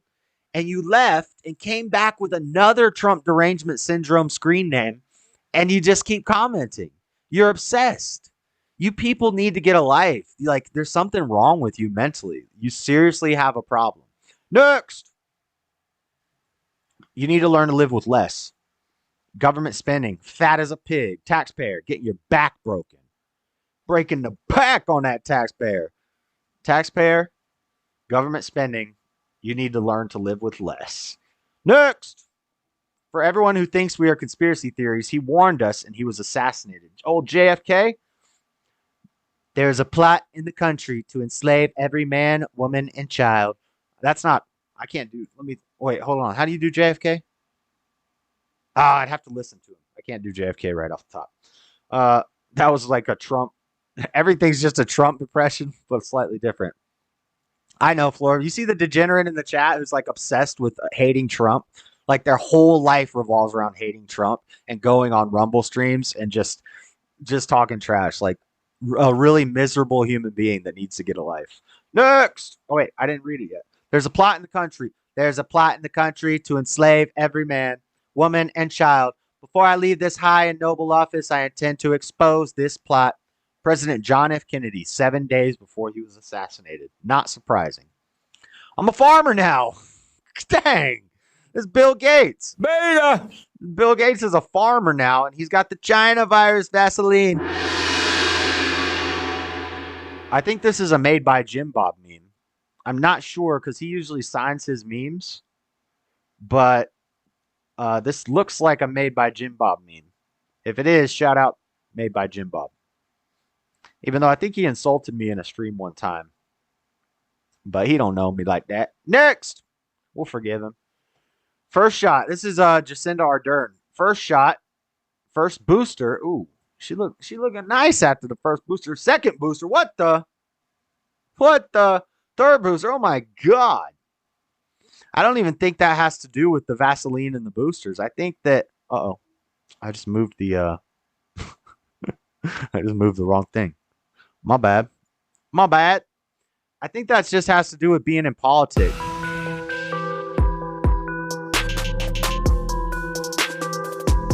Quicker. I think. I'm not sure. She's looking like Skeletor now, though. Dang. Next. No amount of evidence will ever persuade an idiot. Mark Twain. Great saying, Mark Twain. I agree. Next. It's called a smart city because you wouldn't want to live there if they called it a concentration camp. Sounds about right, China. Sounds about right to me. Next. We have information that will lead to the arrest of Hillary Clinton. 5 hours later. We got the aliens. We have information that will lead to the arrest of Hillary Clinton. 5 hours later? Dang! Murderers. Yeah. Oh, Clinton, he murdered a guy. Those are the aliens from Mexico, from Peru. Those are the Peruvian aliens. Poor little soul, feel bad for the ignorance, Josh. The type of man who makes any woman with a brain puke.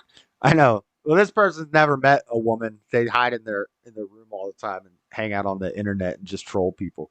Low level troll. Not like Freddie is a high level troll.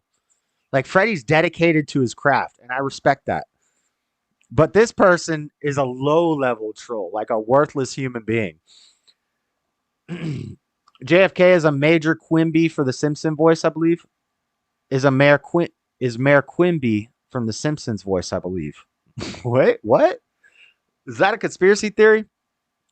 I mentioned the comment about adrenochrome. That was around way before QAnon was a thing, dumbass. You might want to just do a little research. You might figure some things out. That was a thing way before QAnon even existed. Next. Government. Has anyone seen my missing? And also, I'm joking. It's for comedy. I don't actually even believe the pineal gland or the adrenochrome actually exists. I do believe that they think they found the fountain of youth by putting fear into young children, and that the lifeblood of the children can't make people live longer. Cultures and civilizations throughout history have wrote about this. That's why they sacrifice children in ancient cultures and pagan cultures. And you should do some reading, and you might learn about these things. Government. Has anyone seen my missing F-35 fighter jet? Also, governments. You're not responsible enough to own a firearm. Yeah, that sounds about right. Beta!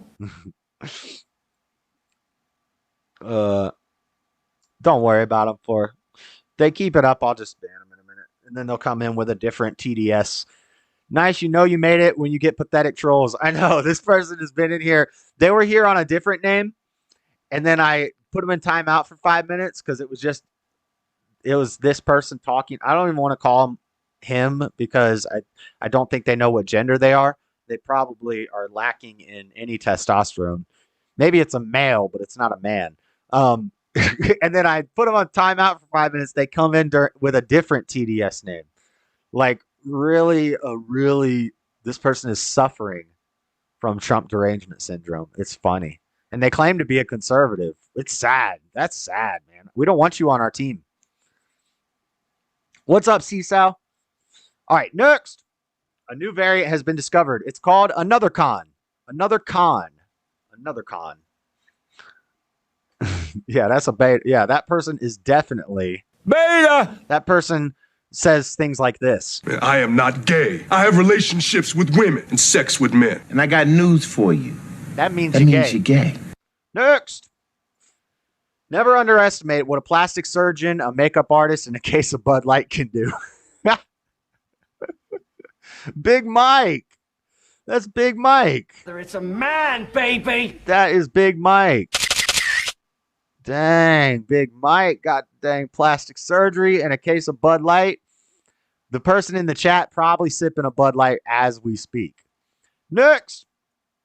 Oh, look, this is for you. Look, I got a meme specially for this person in the chat. This mutant in the chat. Look at this. Quick screen at-home TDS test. The most sensitive test on the market today. Screeching, crying, delusions, extreme hate, rage, inability to tolerate opinions, 99.9% accuracy, as reliable as tests used by doctors and hospitals. Test results in minutes, not days. Get your at-home TDS test if you are. Beta! Yep, definitely. The Beta! In the chat definitely needs to get themselves one of these tests because I think it will come up positive. Positive for pregnant with retardation. Next.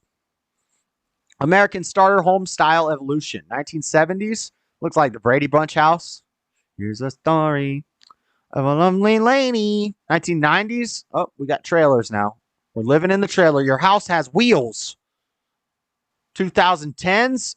Van life, baby. Let's get the van life going. Oh, yeah. 2030s. You can't even afford a van or a house no more. Get yourself a bug out bag. You're going to need a machete, a gun, and a bug out bag. You better have it ready. You ready? You ready to hold it steady? Speaking of hold it steady,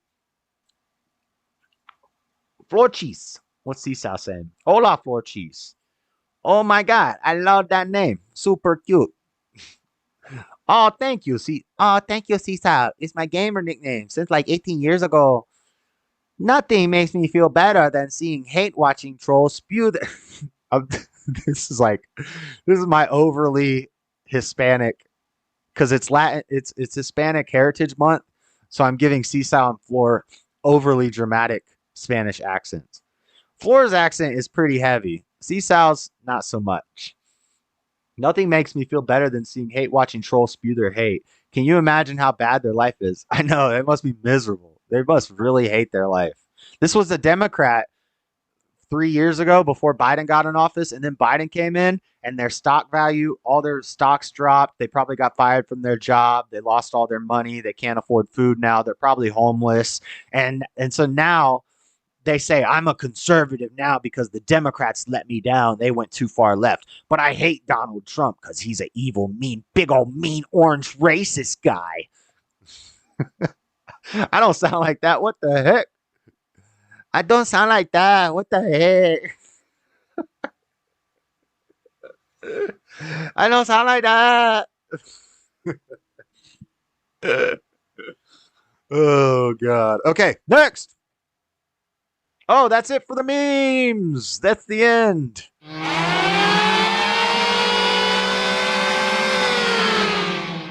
No more memes. No more memes. The memes are all over. We're done with the memes. Okay? Okay. I own a business and would never use it. D-minor anyone? The heck does that even mean? You make me sound like Fez from that 70s show. Nice. All right. Let's watch some funny reels, and then we'll do rapid fire news. We'll burn through. I got a lot of rapid fire news stories. I think we're pretty much just gonna do headlines on a lot of them. But we are gonna have a bit of a segment when we talk about the metoo stuff, and then we got a weird science news. Weird science, bunch of weird science news, and then we'll get into the story of Jonah. I'm pretty excited about doing this Bible thumping on the story of Jonah, because I really analyzed and I broke down all the verses. I have notes on all the verses, and then there's going to be a little bonus segment at the end. Let's see. Let me open these up. Should I go get coffee before this starts? We got multiple high wire videos, reels this time. Let me see. Let's just go to these reels. So I have two. I think Fleckish showed one of these. On his show a couple a while ago, and then it popped up on my feed, so I saved it. But this one's funny. We got two zipline videos, two zipline reels. Watch this. Boom. Wait, what did he hit? He ran into something. What did he run into? Don't worry. It's a sloth. Yeah. It's a sloth. I just clocked it straight in the face. His little kid said, I just clocked it straight in the face. There's a freaking sloth on the high wire. What the heck? Oh, what Look at it chilling there. do I do about the sloth? Don't worry. Where did she jump? I don't know. Look at it looking at him. Hey, guys. What's up, guys? I don't think he clocked it in the face. I think he clocked it in the butt. But their butt looks kind of like their face. They look very similar. Look at this sloth. And then they're like, what are we going to do? Just wait? Wait for a sloth? Do you know what sloth are known for? They're known for being slow. You're never going to get off that thing. Uh-oh. Do we just wait? Do we just wait? One more time. Boom! Don't worry. It's a sloth. Yeah. I just clocked it straight in the face. Oh, it did hit him in the face. It hit him in the face, and then he turned around and put his butt to him. Dang, they're going to be stuck up there for a year waiting for that sloth to get down.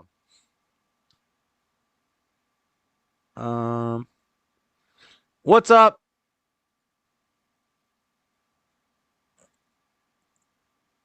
What's up, Shashu? Welcome.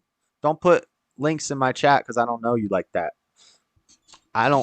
You're welcome here. You can hang out. That's fine, but I don't know what links you're sending and putting into my chat, so don't put links in my chat. Unless we're doing like a stream where we're watching videos recommended by the chat and all that. But that's not what this is, so don't put links in my chat. Daddy Jub, shit, looking fly on a Monday night, partner. That's right. All right, we got another high wire video. This is scary right here.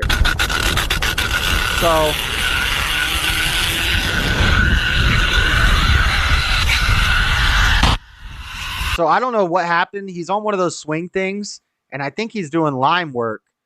But a safety cable or something must have come undone, or he wasn't hooked up right, because now he's just sliding.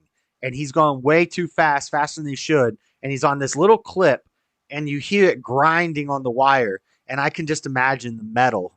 You see metal flying off. You guys probably can't see it because it's smaller, but you see like flakes of metal flying off. I would be pooping my pants. And I love heights. I love climbing and adrenaline stuff, but this would be freaky. He's trying to put his hand to stop it. He's trying to like do anything to slow down. He can't slow down. He's going out of control there.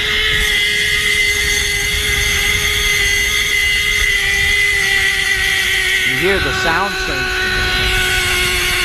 Like, boom, and then he stops.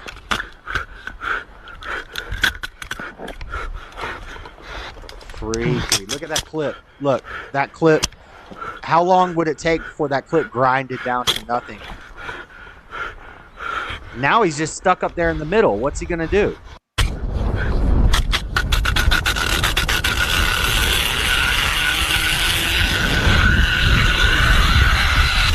He's trying to stop it. He can't stop it.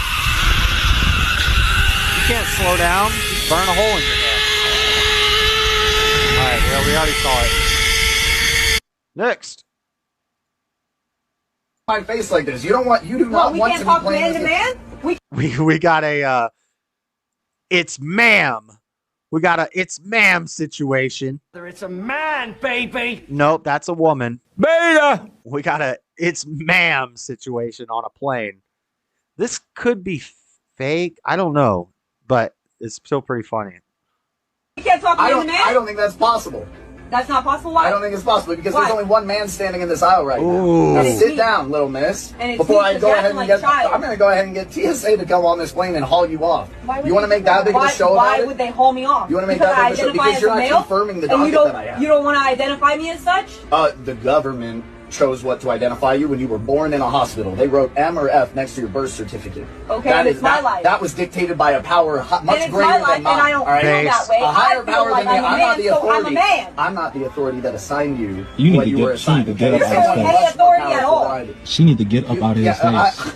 I agree. Thank you, sir. If you continue this display, if you cannot confirm what my docket says here, that there are in fact 2 ladies sitting in this aisle, there is one. Then I'm sorry. You're gonna have to leave. Correct. There is one lady and one man. Well, that's not what it's. That's not a man, baby. That is not a man, baby. Beta. No, that is not a man.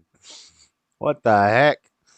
All right, we can't talk man to man. What the? I would use my shoe to wedge in behind the clip. I'd live. I think they live too. But what do you do when you're out in the middle? It looked like he was in like Latin America or something. They don't have cell phones. Toss her the pigskin, see how man she is. Did you hear the story that there is a girl playing safety on like a D3 college team now? The first woman to ever play on a man's team who isn't a kicker. And they let her do a play at the end of the game. She had a late hit on the quarterback. And they were all like, "Oh, that's so brave and beautiful, brave and beautiful." And but it was a late hit that they didn't throw a flag. Yeah, it's here. Let me see. Let me pull it up real quick. I don't have it as a story tonight, but woman safety college football. Haley Von Voorhees makes history as first female non-kicker. I want to see if... I wanted to see a better picture of her. Hold on, maybe if I go here, go images. Yeah, this picture. She looking like a man. She looking like a man. It's a man, baby. Dang. Yeah, Nick Stream was talking about this today. What the heck? Yep. That's what's happening in America. Hallelujah. Hallelujah. Next. Why does it keep showing this text box? Oh, now we're freezing up. Supposed to be a big one, man. It's not a big opening to get in, though. I don't know what this is. I don't remember putting this one in here. But that looks creepy.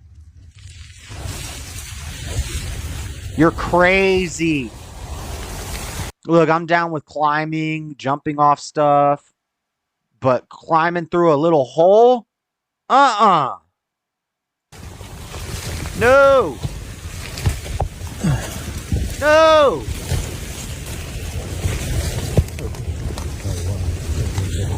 Sliding in. No. That's not smart.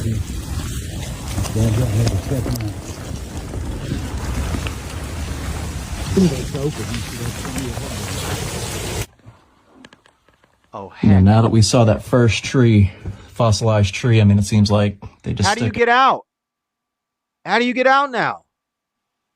I didn't even put that reel in here. I don't know what that was supposed to be, but anyway, one last reel. Check this out. This is ridiculous. Hold on. It's freaking out.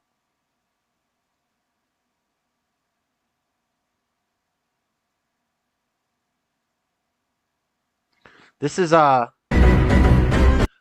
Mortal Kombat 1, which just came out on the PS5 versus the Nintendo Switch. I was like, oh, I could get it on Nintendo Switch. It's on Nintendo Switch. Look at this gameplay footage. This is so crazy.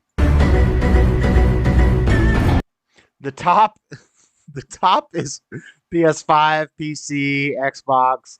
The bottom is Nintendo Switch. Why would you even release it on the Nintendo Switch? That's stupid. If it looks that garbage. Look at that. Look at that. That's horrible. I hate this video. Yeah, that video is not cool. What is this?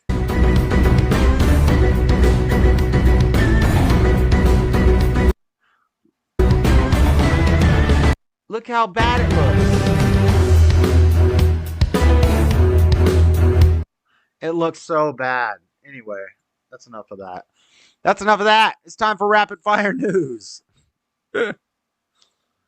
That was horrible graphics. What's demonic? The video game? It's Mortal Kombat. We got a short story here. Bear with intestinal blockage euthanized, stomach full of garbage. So a bear was constipated, couldn't go duty. Does the bear ish in the woods? Well, not this bear, because this bear had serious intestinal blockage. And when the necropsy determined that the black bear had garbage in its stomach, causing officials to say it was a horrific way to die. Well, maybe if the bear stopped raiding campsites, then it wouldn't have a belly full of garbage and it wouldn't die from constipation. You know how Jesse says, does the bear shit in the woods? Well, this bear did not. This bear was struggling with that because it ate a bunch of plastic bags and garbage. There's no more pictures. Let's continue. Let's keep it rolling. It's rapid fire news. Artist ordered to pay museum back $77,000 after submitting 2 blank canvases under the title "Take the Money and Run." Based artist. Based or a dummy? Or are the people who bought it dumb? Is this kind of like the banana duct tape to the wall? This is where art is today. You know, in the ancient times, the artists were generally more conservative. The warriors and the poets and the poet warriors. The poets were like beasts, like these warriors and these men of God, like David and like Solomon and like Daniel and all in the ancient civilizations, like the Greeks and the Romans. The poets and the artists and the sculptors were also warriors, and they were respected men, and they were more traditional conservative men. They were strong men. But nowadays, it seems like art is just for the liberals. But maybe this artist is actually based because he submitted 2 blank canvases for $77,000. Artist ordered to pay the museum back after submitting 2 blank canvases under the title "Take the Money and Run." Jens Hanning has lost a lengthy battle with a Danish museum after submitting 2 blank canvases and taking off with the loaned cash that was meant to be displayed inside of the artworks. Oh, so they were supposed to give him money to use as art on the canvases, but instead he just took the money and gave him a blank canvas and named the piece "Take the Money and Run." That's funny. That's epic. I like that. Next. 2 adults killed in high school band camp bus crash. I think I saw a picture of this. The Hill doesn't have a picture, but the whole bus like rolled down a hill. But only 2 adults died. A charter bus carrying high school students to band camp veered off New York Highway and tumbled down an embankment Thursday afternoon, killing 2 adults and seriously injuring several others. Let me see here. I thought maybe there were pictures. So this is the bus. But, you know, for like a bus crash, bus rolls down the hill. The fact that none of the students died, you know, it's horrible that anybody dies. Sucks that anybody died in the crash. But none of the students died. Only 2 fatalities. Could have been much worse. Could have been much worse. Fatal New York crash, bus carrying high school students. So, kind of crazy story there.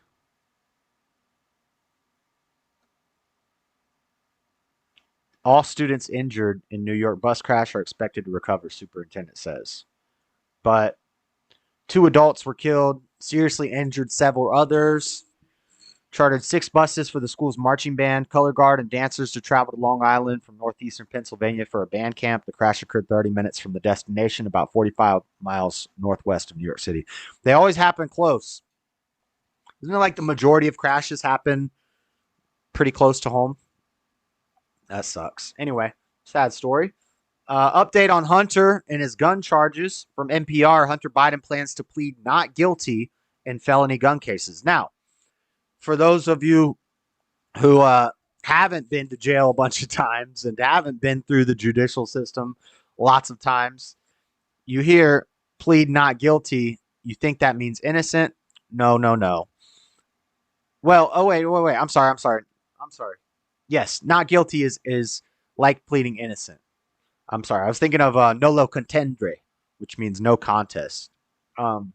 Yeah, so he's going to plead not guilty, which is basically innocent. He's pleading innocent.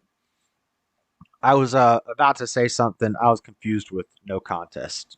But yeah, so he's pleading innocent. Hunter Biden, the president's son, plans to plead not guilty to 3 felony charges.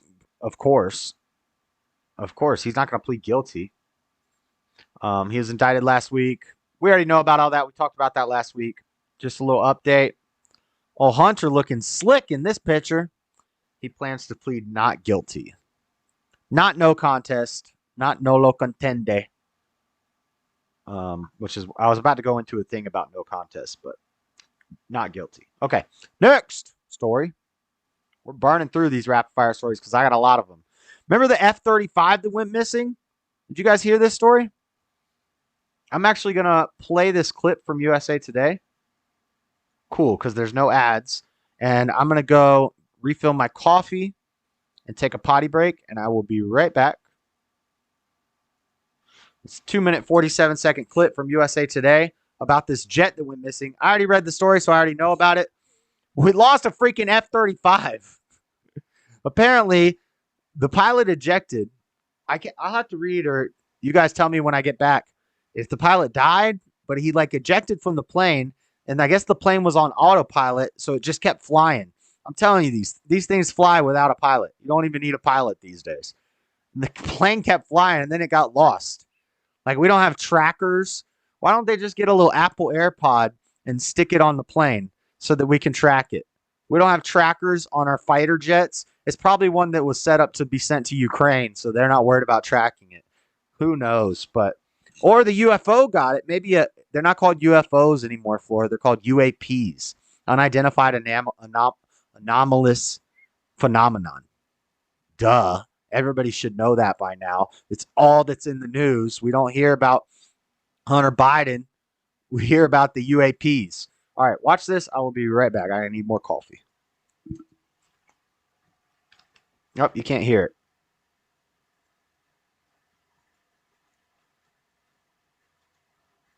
In a remote area. But still learning new details about how a missing fighter jet came hurtling back to land, shaving off treetops before crash landing in a remote area. But still no explanation as to how the military managed to lose track of the $100 million aircraft or why its pilot ejected. That will be something that they will investigate. Believe me, after every aviation mishap, the Pentagon does what the Pentagon Sean, just in time. You mean this one? The one with titanium? Switch. All right. So for YouTube, I'm going to have to cut that out because I played the whole thing without any commentary. So for the sake of YouTube, F-35 stealth fighter jet went missing 24 hours before its wreckage was found in South Carolina. Scrutiny Mount, sophisticated warplane, saw a pilot eject last year during a failed landing in Texas. Investigators are expected to take months piecing together a timeline. The events began Sunday afternoon after initially saying the jet had been left in autopilot when the pilot ejected from the aircraft. Jeremy Huggins, a spokesman at Joint Base Charleston, later told NBC News that authorities did not know whether that was the case and was still investigating the matter. So I don't know if there's been updates on this. I got this article on... I grabbed this article on, this is September 20th. Today's the 25th. There may be updates, but we lost a fighter jet. That's basically the whole point. Where'd he go? There he is. You're about done for tonight. If you stay live, I have a large following. I'll fill the chat yes or no to a Rumble raid. Hey, I would appreciate it. Real WH Grandpa. I'll be live till like 10:30. A little while longer. I need to make some coffee real quick. Need to make a little coffee. Hold on. And then we'll get back to the rapid fire news. Well, we're going to be Bible thumping. The story of Jonah. Jonah and the whale. I have some more rapid fire news stories. And then we're going to do a little bit on the metoo of Russell Brand. Also how the metoo movement is popping back into light. What's a Rumble raid? Is a Rumble raid, I mean, on Twitch, does Rumble work the same way as Twitch, where you can send people automatically to your channel after you're done streaming? Like on Twitch, if you're streaming, when your stream ends, you can send all the people who are watching to another channel. But I don't know if it's the same way on Rumble or if he's just going to basically tell them to come here. But I appreciate that. They missed the majority of the show. I just took my potty break. I'm halfway through potty break. All right, what else do we got? What else do we got in rapid fire news? We did the F-35. What else we got this week? We got our weekly Ukrainian propaganda story. Ukraine missile strike hits Russia's Black Sea Fleet headquarters, kills one serviceman. They hit the headquarters for the fleet and they only kill one guy? Come on, Zelensky. Zelensky's slacking. But hey, look, Zelensky's not slacking on the fashion. Check this out. He's got a collar on his shirt now. For so long, he just wore the t-shirt. Now he stepped it up to a collared shirt. He's got a collar on his shirt. So that's pretty based. One of these days, he might even buy a suit. How many millions and billions of dollars is this guy worth and he doesn't own a single suit? And who's he with? Is that Trudeau? Looks like Trudeau. Yep, Prime Minister Justin Trudeau poses with Ukrainian President Volodymyr Zelensky as he arrives on Parliament Hill in Ottawa on Friday, September 22nd. But so our weekly Ukraine update, Ukraine propaganda update. Give it 3 or 4 minutes, you'll see. 15 watching now. I've had 15 watching all night, bruh. Well, maybe at the least 10, at the most like 22. But we'll see. Oh, you're saying 15 now, see what it goes up to? All right, I appreciate it. Let's read this article. We got to keep up to date on the Ukraine propaganda. We're sending them all our money, so we better know. Kiev, Ukraine. Ukraine stuck the headquarters of Russia's Black Sea Fleet in a missile attack Friday that left a serviceman missing and the main building smoldering. According to military officials on both sides of the war and images from the scene in Crimea River, the Russian Defense Ministry initially said one service member was killed, but then issued a statement saying he was missing following the attack in the port city of Sevastopol. The Crimean Peninsula, which Russia illegally annexed from Ukraine in 2014, has been a frequent target since Russian President Vladimir Putin ordered a full-scale invasion of Ukraine almost 19 months ago. Crimea has served as the key hub supporting Moscow's invasion of Ukraine. Sevastopol, the main base of Russia's Black Sea Fleet since the 19th century, has had a particular importance for Navy operations since the start of the invasion of Ukraine. Ukraine has increasingly targeted naval facilities in Crimea in recent weeks, while the brunt of its summer counteroffensive makes slow gains in the east and south of Ukraine. The Institute for the Study of War said Thursday, military experts say it is essential for Ukraine to keep up its attack on targets in Crimea to degrade Russian morale and weaken its military. You're not weakening its military. Trudeau and Zelensky did. They gave a SS blank a standing ovation. I have to say it. I have to be careful because I'm recording this to upload it to YouTube. I'm banned on YouTube for 90 days.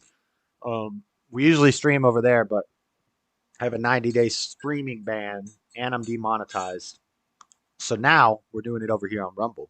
Speaking of that, make sure you guys hit the like button, hit the follow button.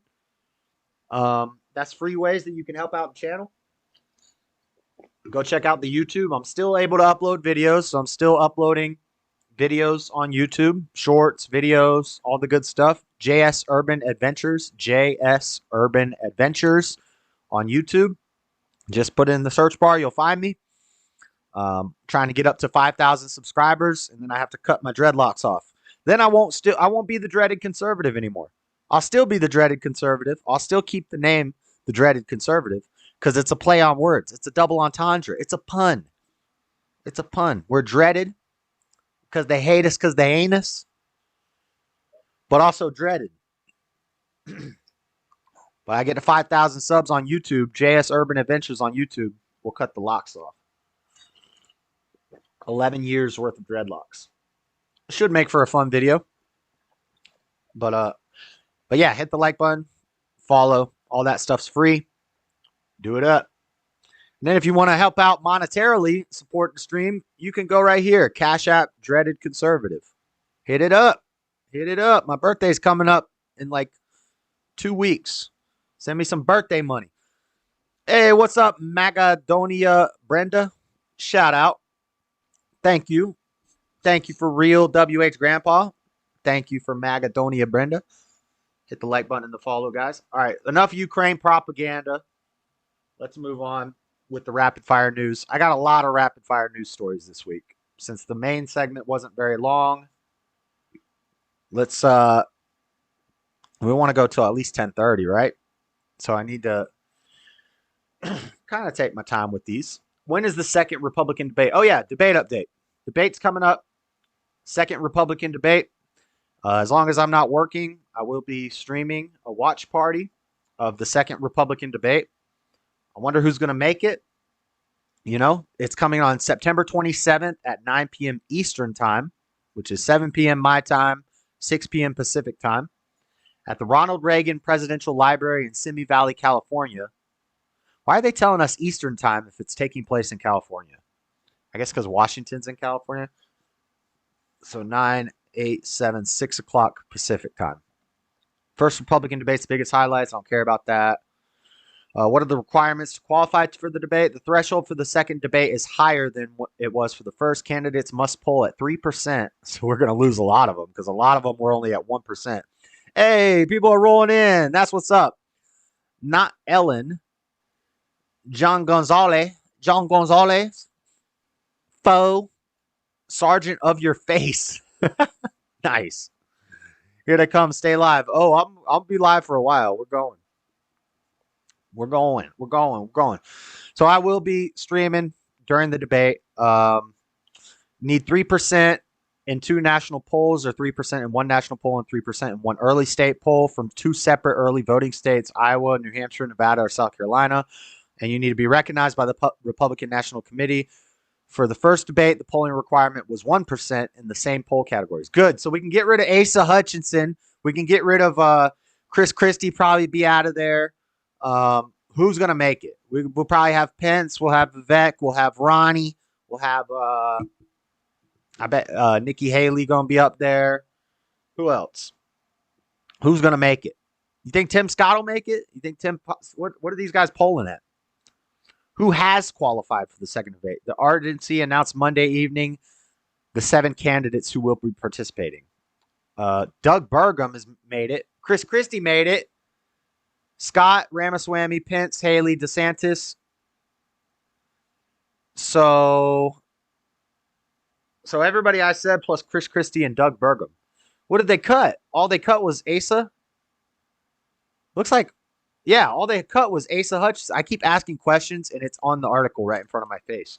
Former Arkansas Governor Asa Hutchinson did not. Thank God. That guy was an idiot. Why was he even up there in the first place? But it looks like they're only cutting one off the debate. But we will watch that. Does Trump plan to attend? He's going to skip the second primary debate and deliver a competing address the same night in Detroit, his campaign said. Trump is killing the debate record, or the debate ratings, because every time there's a debate, he does his own thing. Asa needed to go. Exactly. I agree. So we'll do the same thing. We'll do the same thing as the last debate on YouTube when I did the watch party there. I'll watch the debate live, and then I will watch Trump's address after the debate is over. Because we know what Trump's going to say. I love Trump. That's my guy. But, I already kind of know what he's going to say for the most part. So I want to hear what the other candidates have to say. And basically, we're watching to see who's going to be running in 2028, who's going to be the best candidate in 2028, who's going to be a potential VP. That's what we're going to be watching the debate for. Not to see who you ain't going to be going against Trump. What the? Thanks for going through my rough directions tonight, good friends. Comfy chair, cigars, and cognac is to blame. Ooh, cigars and cognac sounds delicious right about now. I'm trying not to drink as much, but I wouldn't mind a little glass of cognac and a cigar. That sounds delicious. My coffee kind of tastes like cognac. I shouldn't be drinking coffee this late. I'm going to be all wired. I'm going to be not able to sleep until 3 a.m. All right. Let's keep it going. So we will watch the debate. We'll do a watch party. Rapid fire news. We're supposed to go fast through these. It's supposed to be rapid. That's the key. That's the key. All right. Here's a story. InfoWars host Owen Schroyer, this is from NBC News. InfoWars host Owen Schroyer sentenced to 60 days in January 6th case. Crazy. It's not a huge sentence. 60 days, good time and game time. He'll be out in 45 days. But he wasn't even there. I don't even think he was there. He was there, but he never entered the building. This is an attack on freedom of speech. This is when they talk about stochastic terrorism, your words are violence now. When they're locking up these J6 people for 22 years, 17 years, they're doing the same thing in Brazil with the Bolsonaro protests, giving them 17 years. They're coming after patriots. They're going to come for the guns. They're going to shut down freedom of speech. We have commies running our country. And how long before we got concentration camps? Smart cities. Smart cities. That's what they're called. They're not concentration camps. They're called smart cities. They're giving our boy, Owen the Destroyer, 60 days. Now, when I first read this, I was like, it said prison. He's sentenced to prison for 60 days. And I know in Florida law, the lowest prison sentence you can get is a year and a day. A county sentence would be a 365 as the max. And so I was like, how can they give him a 60-day prison sentence? But I guess federally it's different. The shortest federal prison sentence ever given to somebody was 50 minutes. 50 minutes. What kind of prison sentence is 50 minutes? You can't even get through booking and get dressed out in 50 minutes. 60 days, you're not even going to get out of the reception center. When you go to prison, you don't just go straight to your prison. You go to a reception center first where they classify you, and you're usually there for a month or 2 months before you get sent to your final housing prison. So he's not even going to get out of the reception center if it works how state prisons work, at least in Florida. I only know Florida's system, but if federal prisons are anywhere near the same thing, he's not even going to get out of the reception center. But he didn't even go in the Capitol. 60 days. A host of far-right media outlet InfoWars was sentenced Tuesday to 60 days in prison for his role in the January 6th attack on the U.S. Capitol. Worse than Pearl Harbor and 9/11 and the apocalypse all rolled into one. The worst thing ever. We got a lot of people in chat. Shout out, guys. Thank you, Real WH Grandpa. Let me read some of these chats, see what y'all are saying.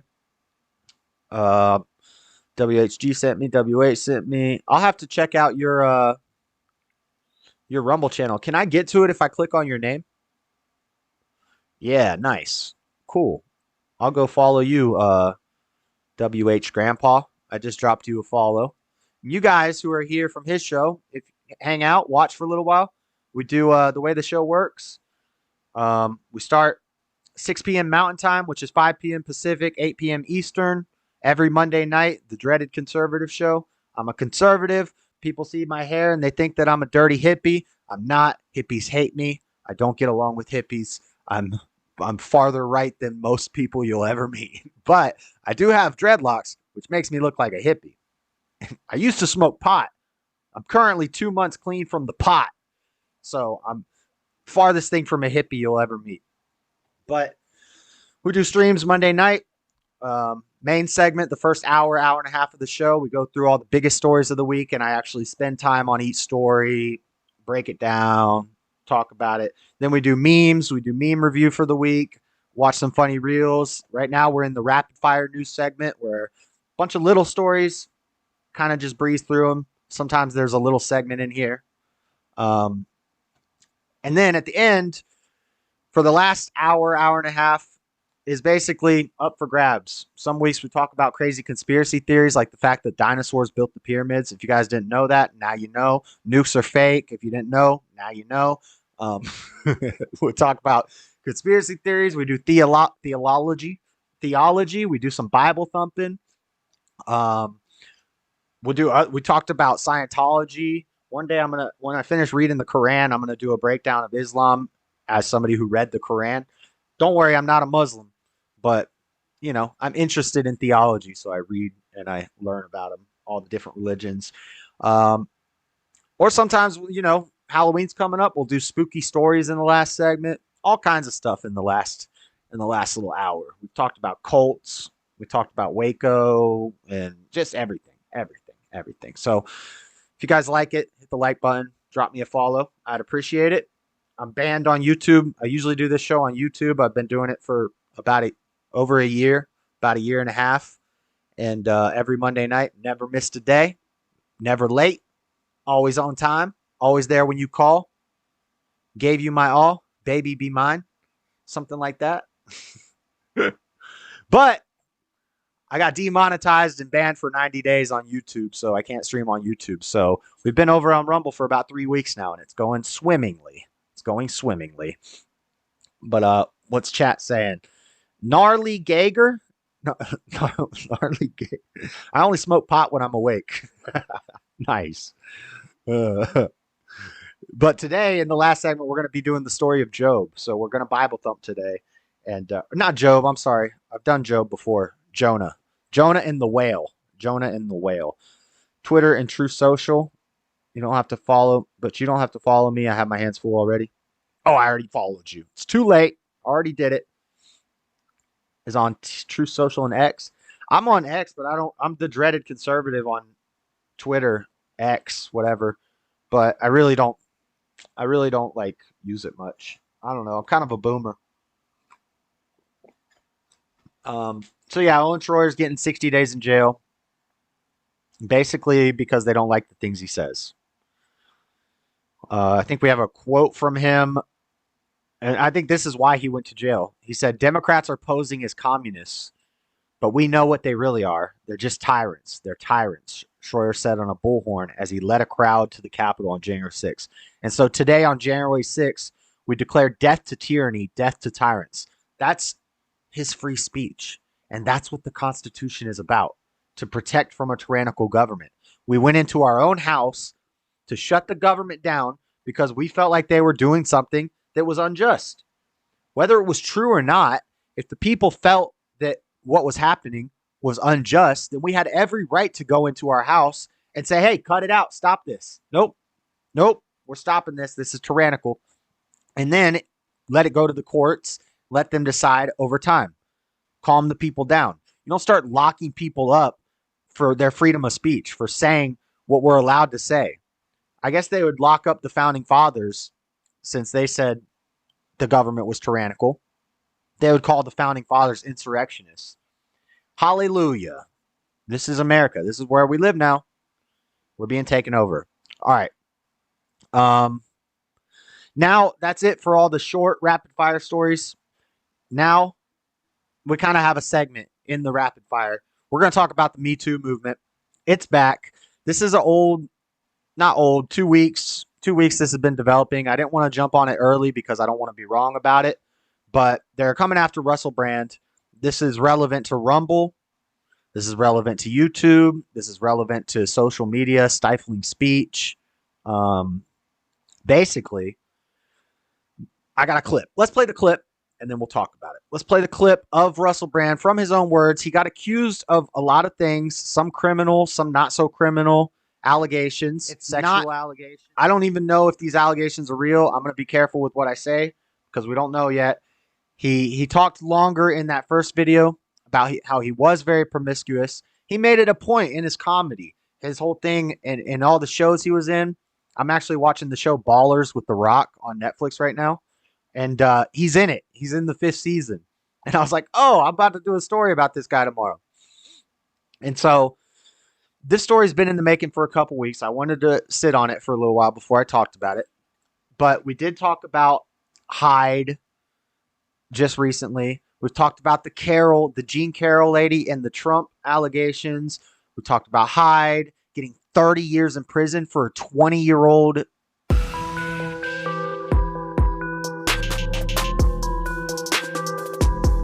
I'm not going to be so quick to defend the accused. Normally, I would say innocent till proven guilty. You know, he has been proven guilty, allegedly, even though there's really no proof except for hearsay and witness account, which is the worst, least foolproof form of evidence. And so normally I would say, well, we kind of need to defend the accused because we don't really know about this stuff. And they're rich people. They have a lot of money. There's a lot of reason for 20 women to come out of nowhere 20 years later and say, but with the Hyde situation, they were involved in the Church of Scientology. And I did a full show breaking down what that means. L. Ron Hubbard, the writings, going clear, the different levels, the different abuse that takes place in those churches and all that stuff, churches. So in that case, because of the Scientology thing, it makes me a little iffy on it. But so yeah, like with the Hyde thing, there's updates on that. Basically, the point is the Me Too movement is back in full force. Ashton Kutcher and Mila Kunis came out and defended Hyde, and they were attacked on social media. This is going to show an ad. We're not going to watch that. Okay. They came out and then they were attacked. There's Demi Moore. And so because of that, he's apologized for supporting Danny Masterson. Ashton Kutcher resigned, and he resigned from his anti-abuse organization. We got Giuliani in the midst of a scandal. Ex-Trump aide Cassidy Hutchinson claims Rudy Giuliani groped her on January 6th. Like there wasn't enough craziness going on January 6th. So while the worst insurrection in history, worse than Pearl Harbor and 9/11 and the apocalypse combined is happening, Giuliani's just getting grabby he's trying to grab Trump's aide by the poo nanny. He said, Trump told me to do this. He said, grab him by the, meow. So, can you imagine all this catastrophe and havoc is going on outside? And Giuliani's in the office with a Trump aide. She's like, oh my God, it's like a war out there. And he just starts trying to grab her. We got these allegations happening. What is going on? But back to the Russell Brand situation. Undisclosed allegations about Brand, claims the Time has said they're working to verify. So it hasn't even been verified yet. These are just claims. It hasn't been proven in court. The newspaper hasn't even verified it yet. And so they're banning him from social media. And the UK government is saying, just because of these allegations, we're going to go and we're going to try to get you deplatformed on all these platforms. Huh. That's interesting. YouTube already caved. YouTube demonetized him. And Rumble has stood up. But now we have this article from The Guardian. Rumble firms pull ads from Rumble platform over Russell Brand video, which this is bad for all of us. This is bad for anybody who's streaming on Rumble. We're trying to make Rumble the home for wayward content creators. That advertiser dollar lets the platform grow. It lets the platform get a better user interface. Stop having this lagginess where it lags every couple seconds like Rumble tends to do, which is kind of annoying. They can fix these problems with more advertiser dollars coming in. But now ads are pulling from the platform over this Russell Brand situation. A number of large companies have pulled their advertisements from video platform Rumble, where Russell Brand broadcasts. News Movement reported on Friday that Burger King, we're about to Bud Light movement. Burger King, no more Burger King. Good thing I'm on a carnivore diet. I don't eat that crap anymore anyway. I eat eggs, sausage, steak, pork, chicken. That's about it. I don't be eating no dang fast food, sugar, bread. ASOS. What is ASOS? The Barbican and HelloFresh. The Recipe Box delivery service. Good thing I don't support any of those companies. Burger King, the Whopper's all right, but, I ain't had one in a while. Right, real WH Grandpa. We're so worried about Masterson and Russell Brand, but none of the mainstream media cares about Epstein's little black book. Isn't Ghislaine Maxwell in prison? She's in a Club Med style prison. We did a story about how she asked to be transported to a nicer prison. She got a nice little prison, comfy, chilling. What happened with that? How'd she get that sweet deal? She roll over on anybody? She got a shorter sentence than Derek Chauvin. Where's the book? Where's the names? Let's get the names. Drop some names. Nope. Why? Because those people are too powerful. That's the elites. They don't want to stop the elites. Ghislaine was a dang Ponzi. She was a scapegoat.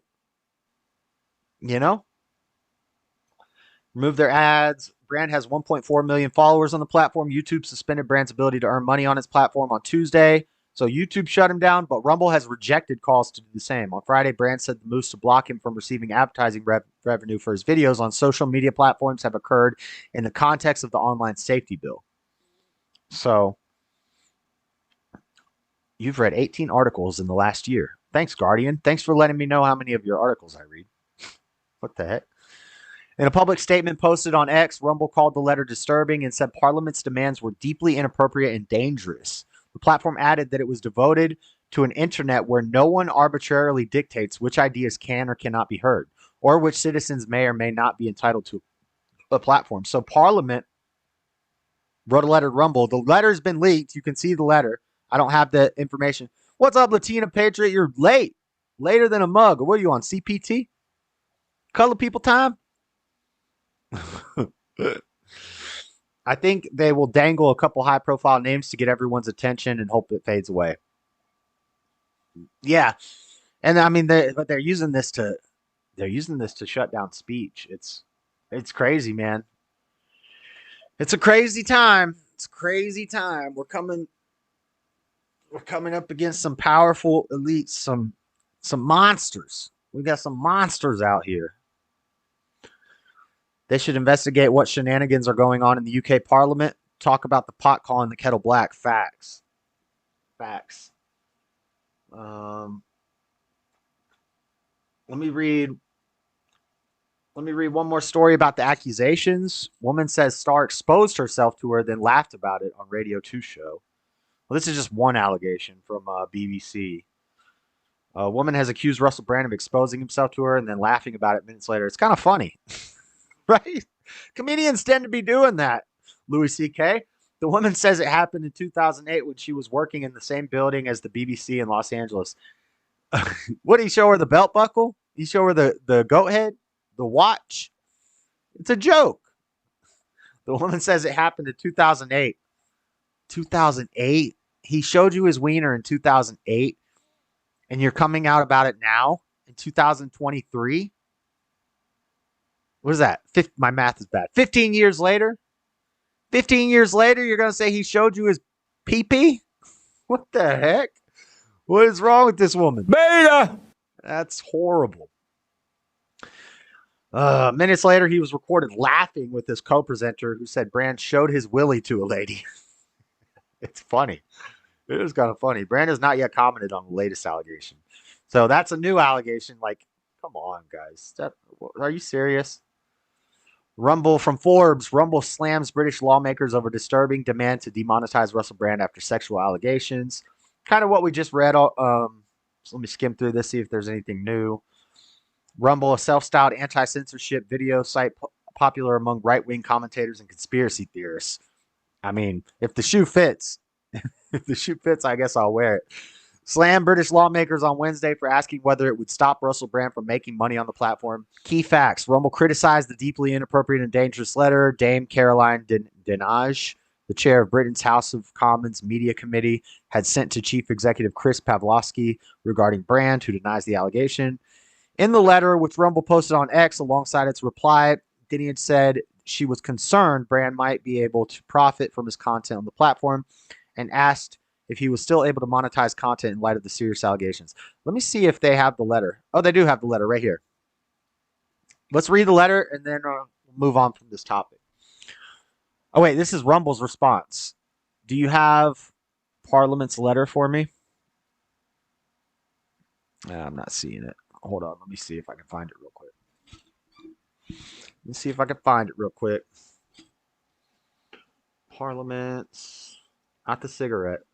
Letter to Rumble about Brand. Russell. I put 2 E's. Russell Brand. Letter to Rumble. We would be grateful if you could confirm whether Mr. Brand is able to monetize his content, including his videos relating to the serious accusations against him. If so, we would like to know whether Rumble intends to join YouTube in suspending Mr. Brand's ability to earn money on the platform. Not a very, I was looking for more. Is that the first letter they sent? Rumble releases letter defending Russell Brand. Yeah, we have the letter from Rumble here. Today we received an extremely disturbing letter from a committee chair in UK Parliament where Rumble obviously deplores sexual assault, rape, and all serious crimes, and believes that both alleged victims and the accused are entitled to a full and serious investigation. It is vital to note that recent allegations against Russell Brand have nothing to do with the content on Rumble's platform. Just yesterday, YouTube announced that based solely on these media accusations, it was barring Mr. Brand from monetizing his video content. Rumble stands for very different values. We have devoted ourselves to the vital cause of defending a free internet, meaning an internet where no one arbitrarily dictates which ideas can or cannot be heard, or which citizens may or may not be entitled to a platform. We regard it as deeply inappropriate and dangerous that the UK Parliament would attempt to control who is allowed to speak on our platform or to earn a living from doing so. Singling out an individual and demanding his ban is even more disturbing, given the absence of any connection between the allegations and his content on Rumble. We don't agree with the behavior of many Rumble creators, but we refuse to penalize them for actions that have nothing to do with our platform. Although it may be politically and socially easier for Rumble to join the cancel culture mob, doing so would be a violation of our company's values and mission. We emphatically reject the UK Parliament's demands. Based, Rumble. Based.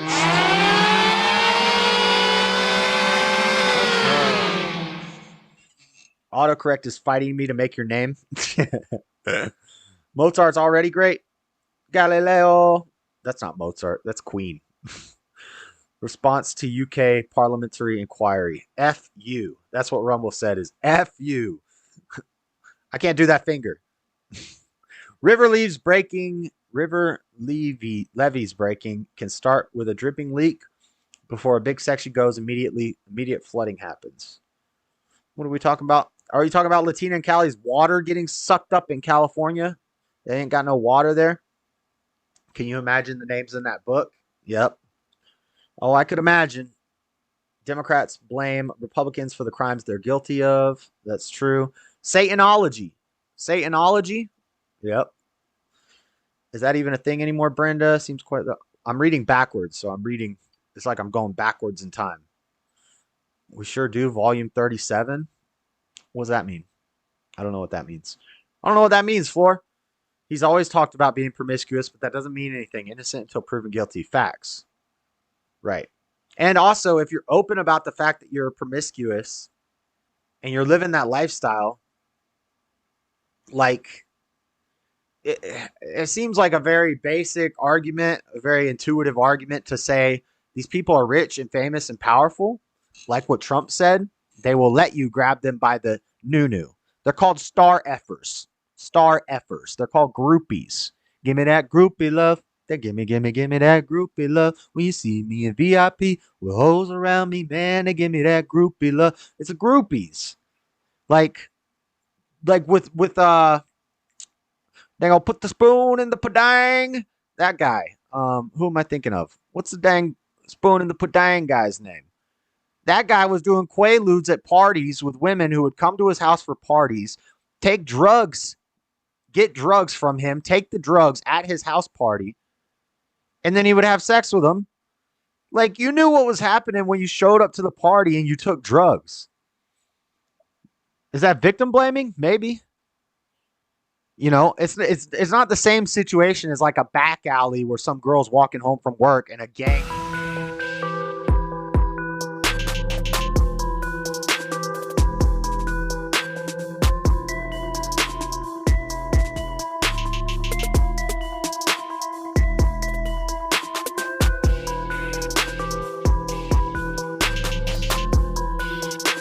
That's not the same thing as a girl who goes to, why can't I think of the dude's name right now? Bill Cosby. Bill Cosby.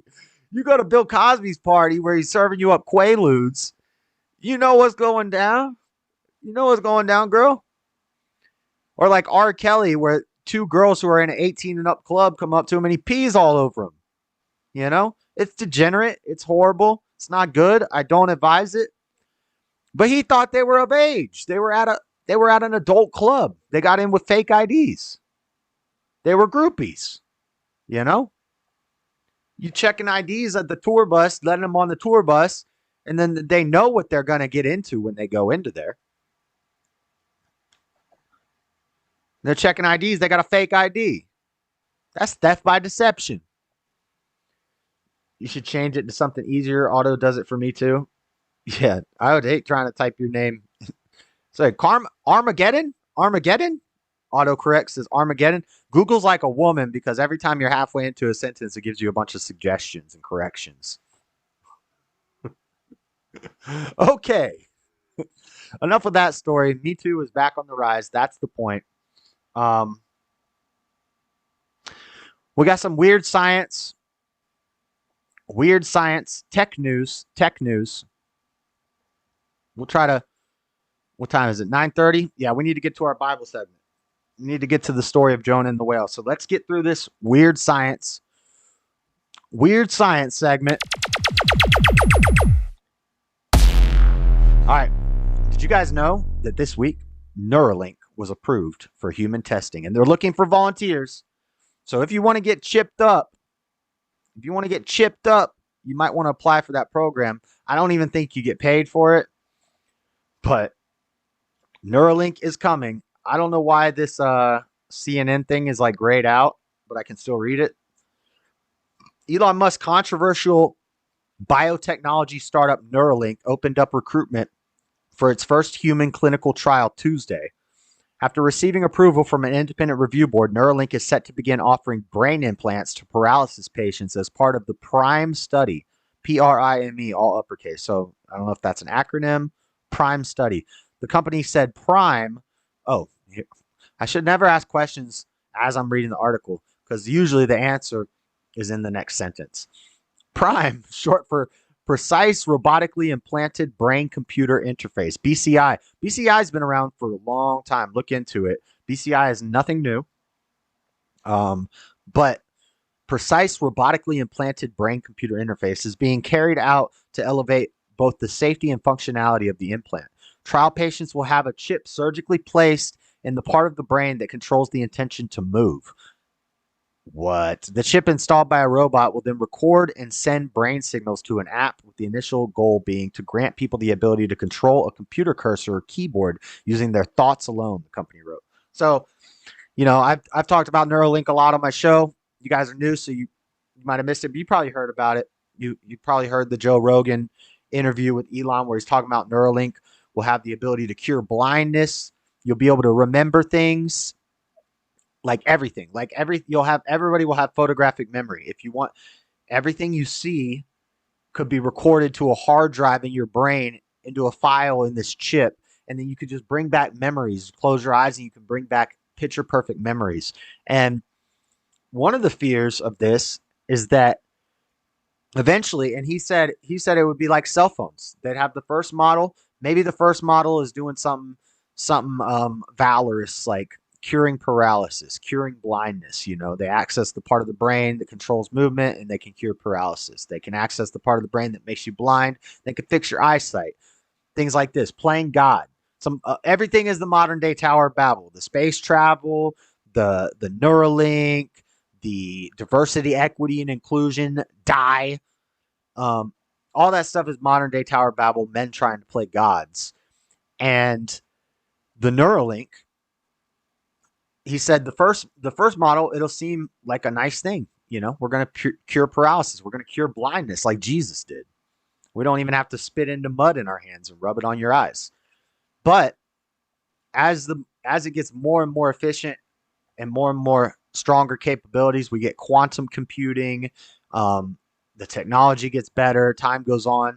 And this isn't that far off. Like, technology is 20 to 50 years more advanced than what we know about. What we know about is child's play compared to what these people really have access to, okay? So as time goes on and they release more and more better models, you know, once you get to model 20, now all of a sudden you can use this chip to instantly download all the information on the internet into your brain. The problem with this is that everybody will be so smart that there will no longer be money. This is the communist utopia that Charles Schwab wrote about. You'll own nothing and be happy. Everybody will have access to so much information that everybody would basically be like, money would no longer be a thing, because everybody would instantly, like the limitless pill. Everybody would be on the limitless pill and everybody would instantly be able to make $1 billion. Well, when everybody has $1 billion, the dollar no longer matters. Money doesn't matter because everybody can do everything, you know? And then, but when everybody can do everything, it's basically the same as everybody doing nothing. Like, we'll all just be robots. We'll all just be mindless zombies, because we won't actually have our mind. We'll just have data. We'll just have data in our head. Yeah, we'll know everything about everything. But what's going to happen to personalities? What's going to happen to individuality? We're all just going to be a hive mind. It's kind of scary. Neuralink possibilities from Google. Neuralink aims to help people with paralysis communicate by allowing them to remotely control devices using brain activity. In the future, Neuralink may help enhance user memory and cognitive abilities, restore users' motor, sensory, and visual functions, as well as treat neurological disorders. But what about the future after that? What about the future after that? It gets kind of crazy. It gets kind of crazy. So Neuralink is wild. Lots of crazy stuff with Neuralink going on. It's a problem. It'll give them a reason to censor the internet. Yeah, and then whoever controls the internet controls what the Neuralink is telling our brains. So there will be no more individual thought. Everybody will think the same. Everybody will think they know everything, but they only know what they're supposed to know. Man, it's kind of freaky. Is that the mark of the beast? I don't know.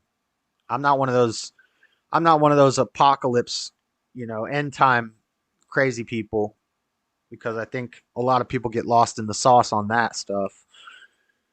We've been told credit cards were mark of the beast. I actually think, based on the Bible, a number for your name is all it says about the mark of the beast, and you need the mark to be able to buy, sell, or trade. It doesn't actually say that you'll have the option to take the mark, that you're just going to be given the mark. I think social security numbers are probably the mark of the beast. The beast is the government. The beast is the system. If the government gives you a number for your name before you even can say your name, when you're a child, when you're an infant, that sounds like the mark of the beast to me. Talks about the forehead and the fingers. Well, the forehead, the third eye. Well, your eyes are here. Your fingerprints. These are the most identifying marks on your body. Your eyeballs and your fingerprints. So, I don't know. That's just I did a show on that a long time ago. But anyway, it's crazy. Neuralink is crazy. I need sound effects. Well, we got sound effects.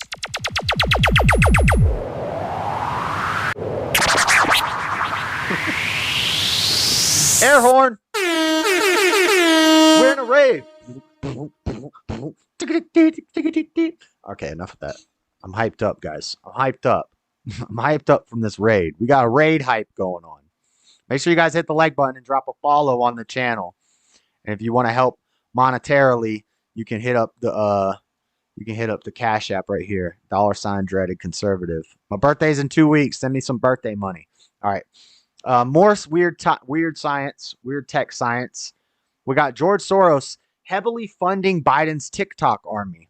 I kind of touched on this earlier in the show when I was talking about influencers and content creators, when I was talking about Henry Rogers, aka Ibram X Kendi. Before all you guys got here, we were talking about the Ibram X Kendi thing and how he was basically spending $43 million blowing it and investing into content creators or making content, which is the same thing Patrisse Cullors did with BLM. She made a content house, and they use influencers now, quote unquote influencers and content creators, TikTokers. TikTok is destroying people's minds. They use TikTok, Twitch, guys like Hassan and Vosh and Destiny and YouTube and these influencers that they back and they put angel investments behind to control the narrative and control how people think, control what people know, to control the minds of the youth, more specifically. But George Soros, billionaire philanthropist George Soros, has been funding a network. Oh, this is from the Liz Wheeler show. I don't know what that source is, but somebody sent me this. Been funding a network of Gen Z TikTokers to promote left-wing causes, support President Joe Biden, and criticize conservatives. Soros Open Society Foundation donated $5.5 million to the nonprofit Accelerate Action Inc. in 2020 and 2021, which then granted at least $300,000 in 2022 to another nonprofit, Gen Z for Change. Gen Z for Change is a group of 500 activists, organizers, and creators playing God. You're not creating anything. Creators who advocate for policies such as abolishing border enforcement, defunding the police, they're not defending the police, defunding the police, and ending cash bail. Throughout, let's let the criminals out. Let them go. Let them run wild. One of Trump's biggest mistakes, the First Step Act. I'll call him out when he does things I don't agree with. We're about to get to Jonah and the whale. Throughout this term, President Biden has sought to support for Gen Z for Change and other social media influencers to promote his policy agenda. These influencers have had briefings on significant issues like the U.S. aid to Ukraine and have had meetings with Biden in the Oval Office. Like that Harry something. I remember he got to go see Biden. Biden doing an interview with Cardi B. All these people are being funded by Soros. Good to know. The funds from Soros are used for Gen Z for Change to support their network of young influencer activists. However, it remains unclear how these funds are being distributed among the influencers. Man, I almost want to become a liberal just so I can get some of that Soros money. I'm kidding. That's a joke. Critics, however, find this arrangement concerning. For instance, GOP rep Elise Stefanik expressed concerns about George Soros funding the next generation of far-left activists on a platform that is beholden to the Chinese Communist Party. Dun, dun, dun. So, I'm not going to read the whole... Well, it's not much longer, but we've read enough. We get the point. Shocker. George Soros is donating to Gen Zers. Last but not least, weird science tech news. Kind of relative. I'm in Salt Lake City, Utah. Kind of relative or relevant to my area. They got a sample. If you believe in space, if you're not a flat earther and you believe in space, you might find this interesting. A sample of Empire State Building-sized asteroid set to crash down in Utah desert. Apparently, in a desert here in Utah, they sent up a little rover thing. What the heck? Where's the article? It's just a bunch of ads. Good thing I already read the ad, so I don't need to read this. So, they sent up a little rover dealio to an asteroid that has allegedly flown 4 billion miles over the past 7 years through space. An Empire State Building-sized asteroid, which is hurtling to Earth. It has a 1 in 1,000 chance of impacting the Earth. What would happen if that hit? I don't know. Would it be like Armageddon or Deep Impact, the movies? I don't know. Would it wipe us all out? Who knows? Salt Lake, you're near Dave Kindig.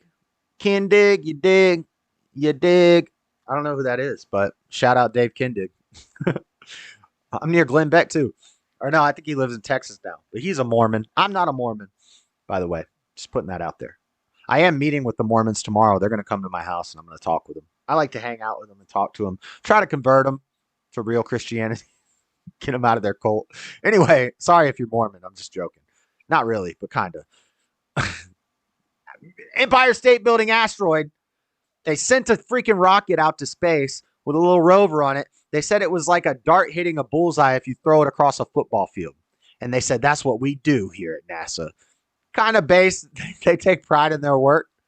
They got this spaceship to fly up to this rock in space, take some samples, come back down to Earth, and I forget when that article's from. I already closed the article. I'm just going off the top here. It's supposed to land in Utah, and they're going to go collect it, and they're going to make 200 samples. They're going to air seal them and airlock them to be researched later in the future. A lot of them are going to be saved for later in the future. Apparently, the door on the rover was broken. Like, they got all this technology to get this thing out to the rock, to land it, to get the rover out, to collect the sample. And then the freaking door didn't close correctly. So they lost 30% of the sample. I guess when it was flying through space, there's sprinkles of just there's leaving a trail of breadcrumbs through space. And so they lost 30% of the samples, but they got 70%. It's going to land. They're going to seal it up. Some of it for future research, some of it for now. We're actually doing a trade with Japan for some of our samples from our asteroid with another sample from another asteroid that Japan got. And we're just going to be researching space dirt to find out if this meteor is going to hit Earth. A 1 in 1,000 chance that it will impact the Earth in the year 2100. So I'm 35. That is 63 years from now. Or wait, I can't do math. 77 years from now, I can do math. I would be 112. I'm going to make it to 112. I'll make it to 112. So hopefully I'm still here. I'm a centurion at 112 years old. And I get to sit back on a lawn chair with a nice brew, not a Bud Light, nice brew in my hand, you know. Maybe I haven't drank in years, quit smoking pot. I'm sitting there a sober man, and I break out the Hennessy and the blunt, and I just watch the asteroid come, and I get lit. Take me home, Jesus. Okay. Enough joking around. Enough joking around. It's time to get serious. We got some Bible thumping to do. Y'all guys ready? Boom. It's Bible thumping time. Dun, dun, dun. The power of Christ compels you. The power of Christ compels you. What's this sound effect do? No, that's horrible. Sounded like what's that movie? Night at the Roxbury?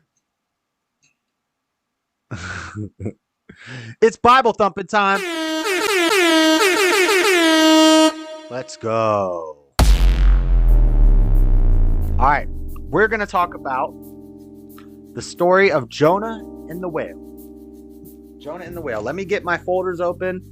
I got a couple. Hey guys, thank you for checking out this clip from the Dreaded Conservative show every Monday night, 5 p.m. Pacific time, 8 p.m. Eastern time. If you guys like the video, please give it a thumbs up. Make sure you subscribe to the channel if you haven't subscribed yet. Hit the bell so you know whenever I go live, not just for the Dreaded Conservative show, but for all the game streams and UFC streams and other fun stuff that we do throughout the week. And make sure you comment and share this video with a friend. But until next time, I got a video. I got a playlist. You guys can check those out, but I'm out.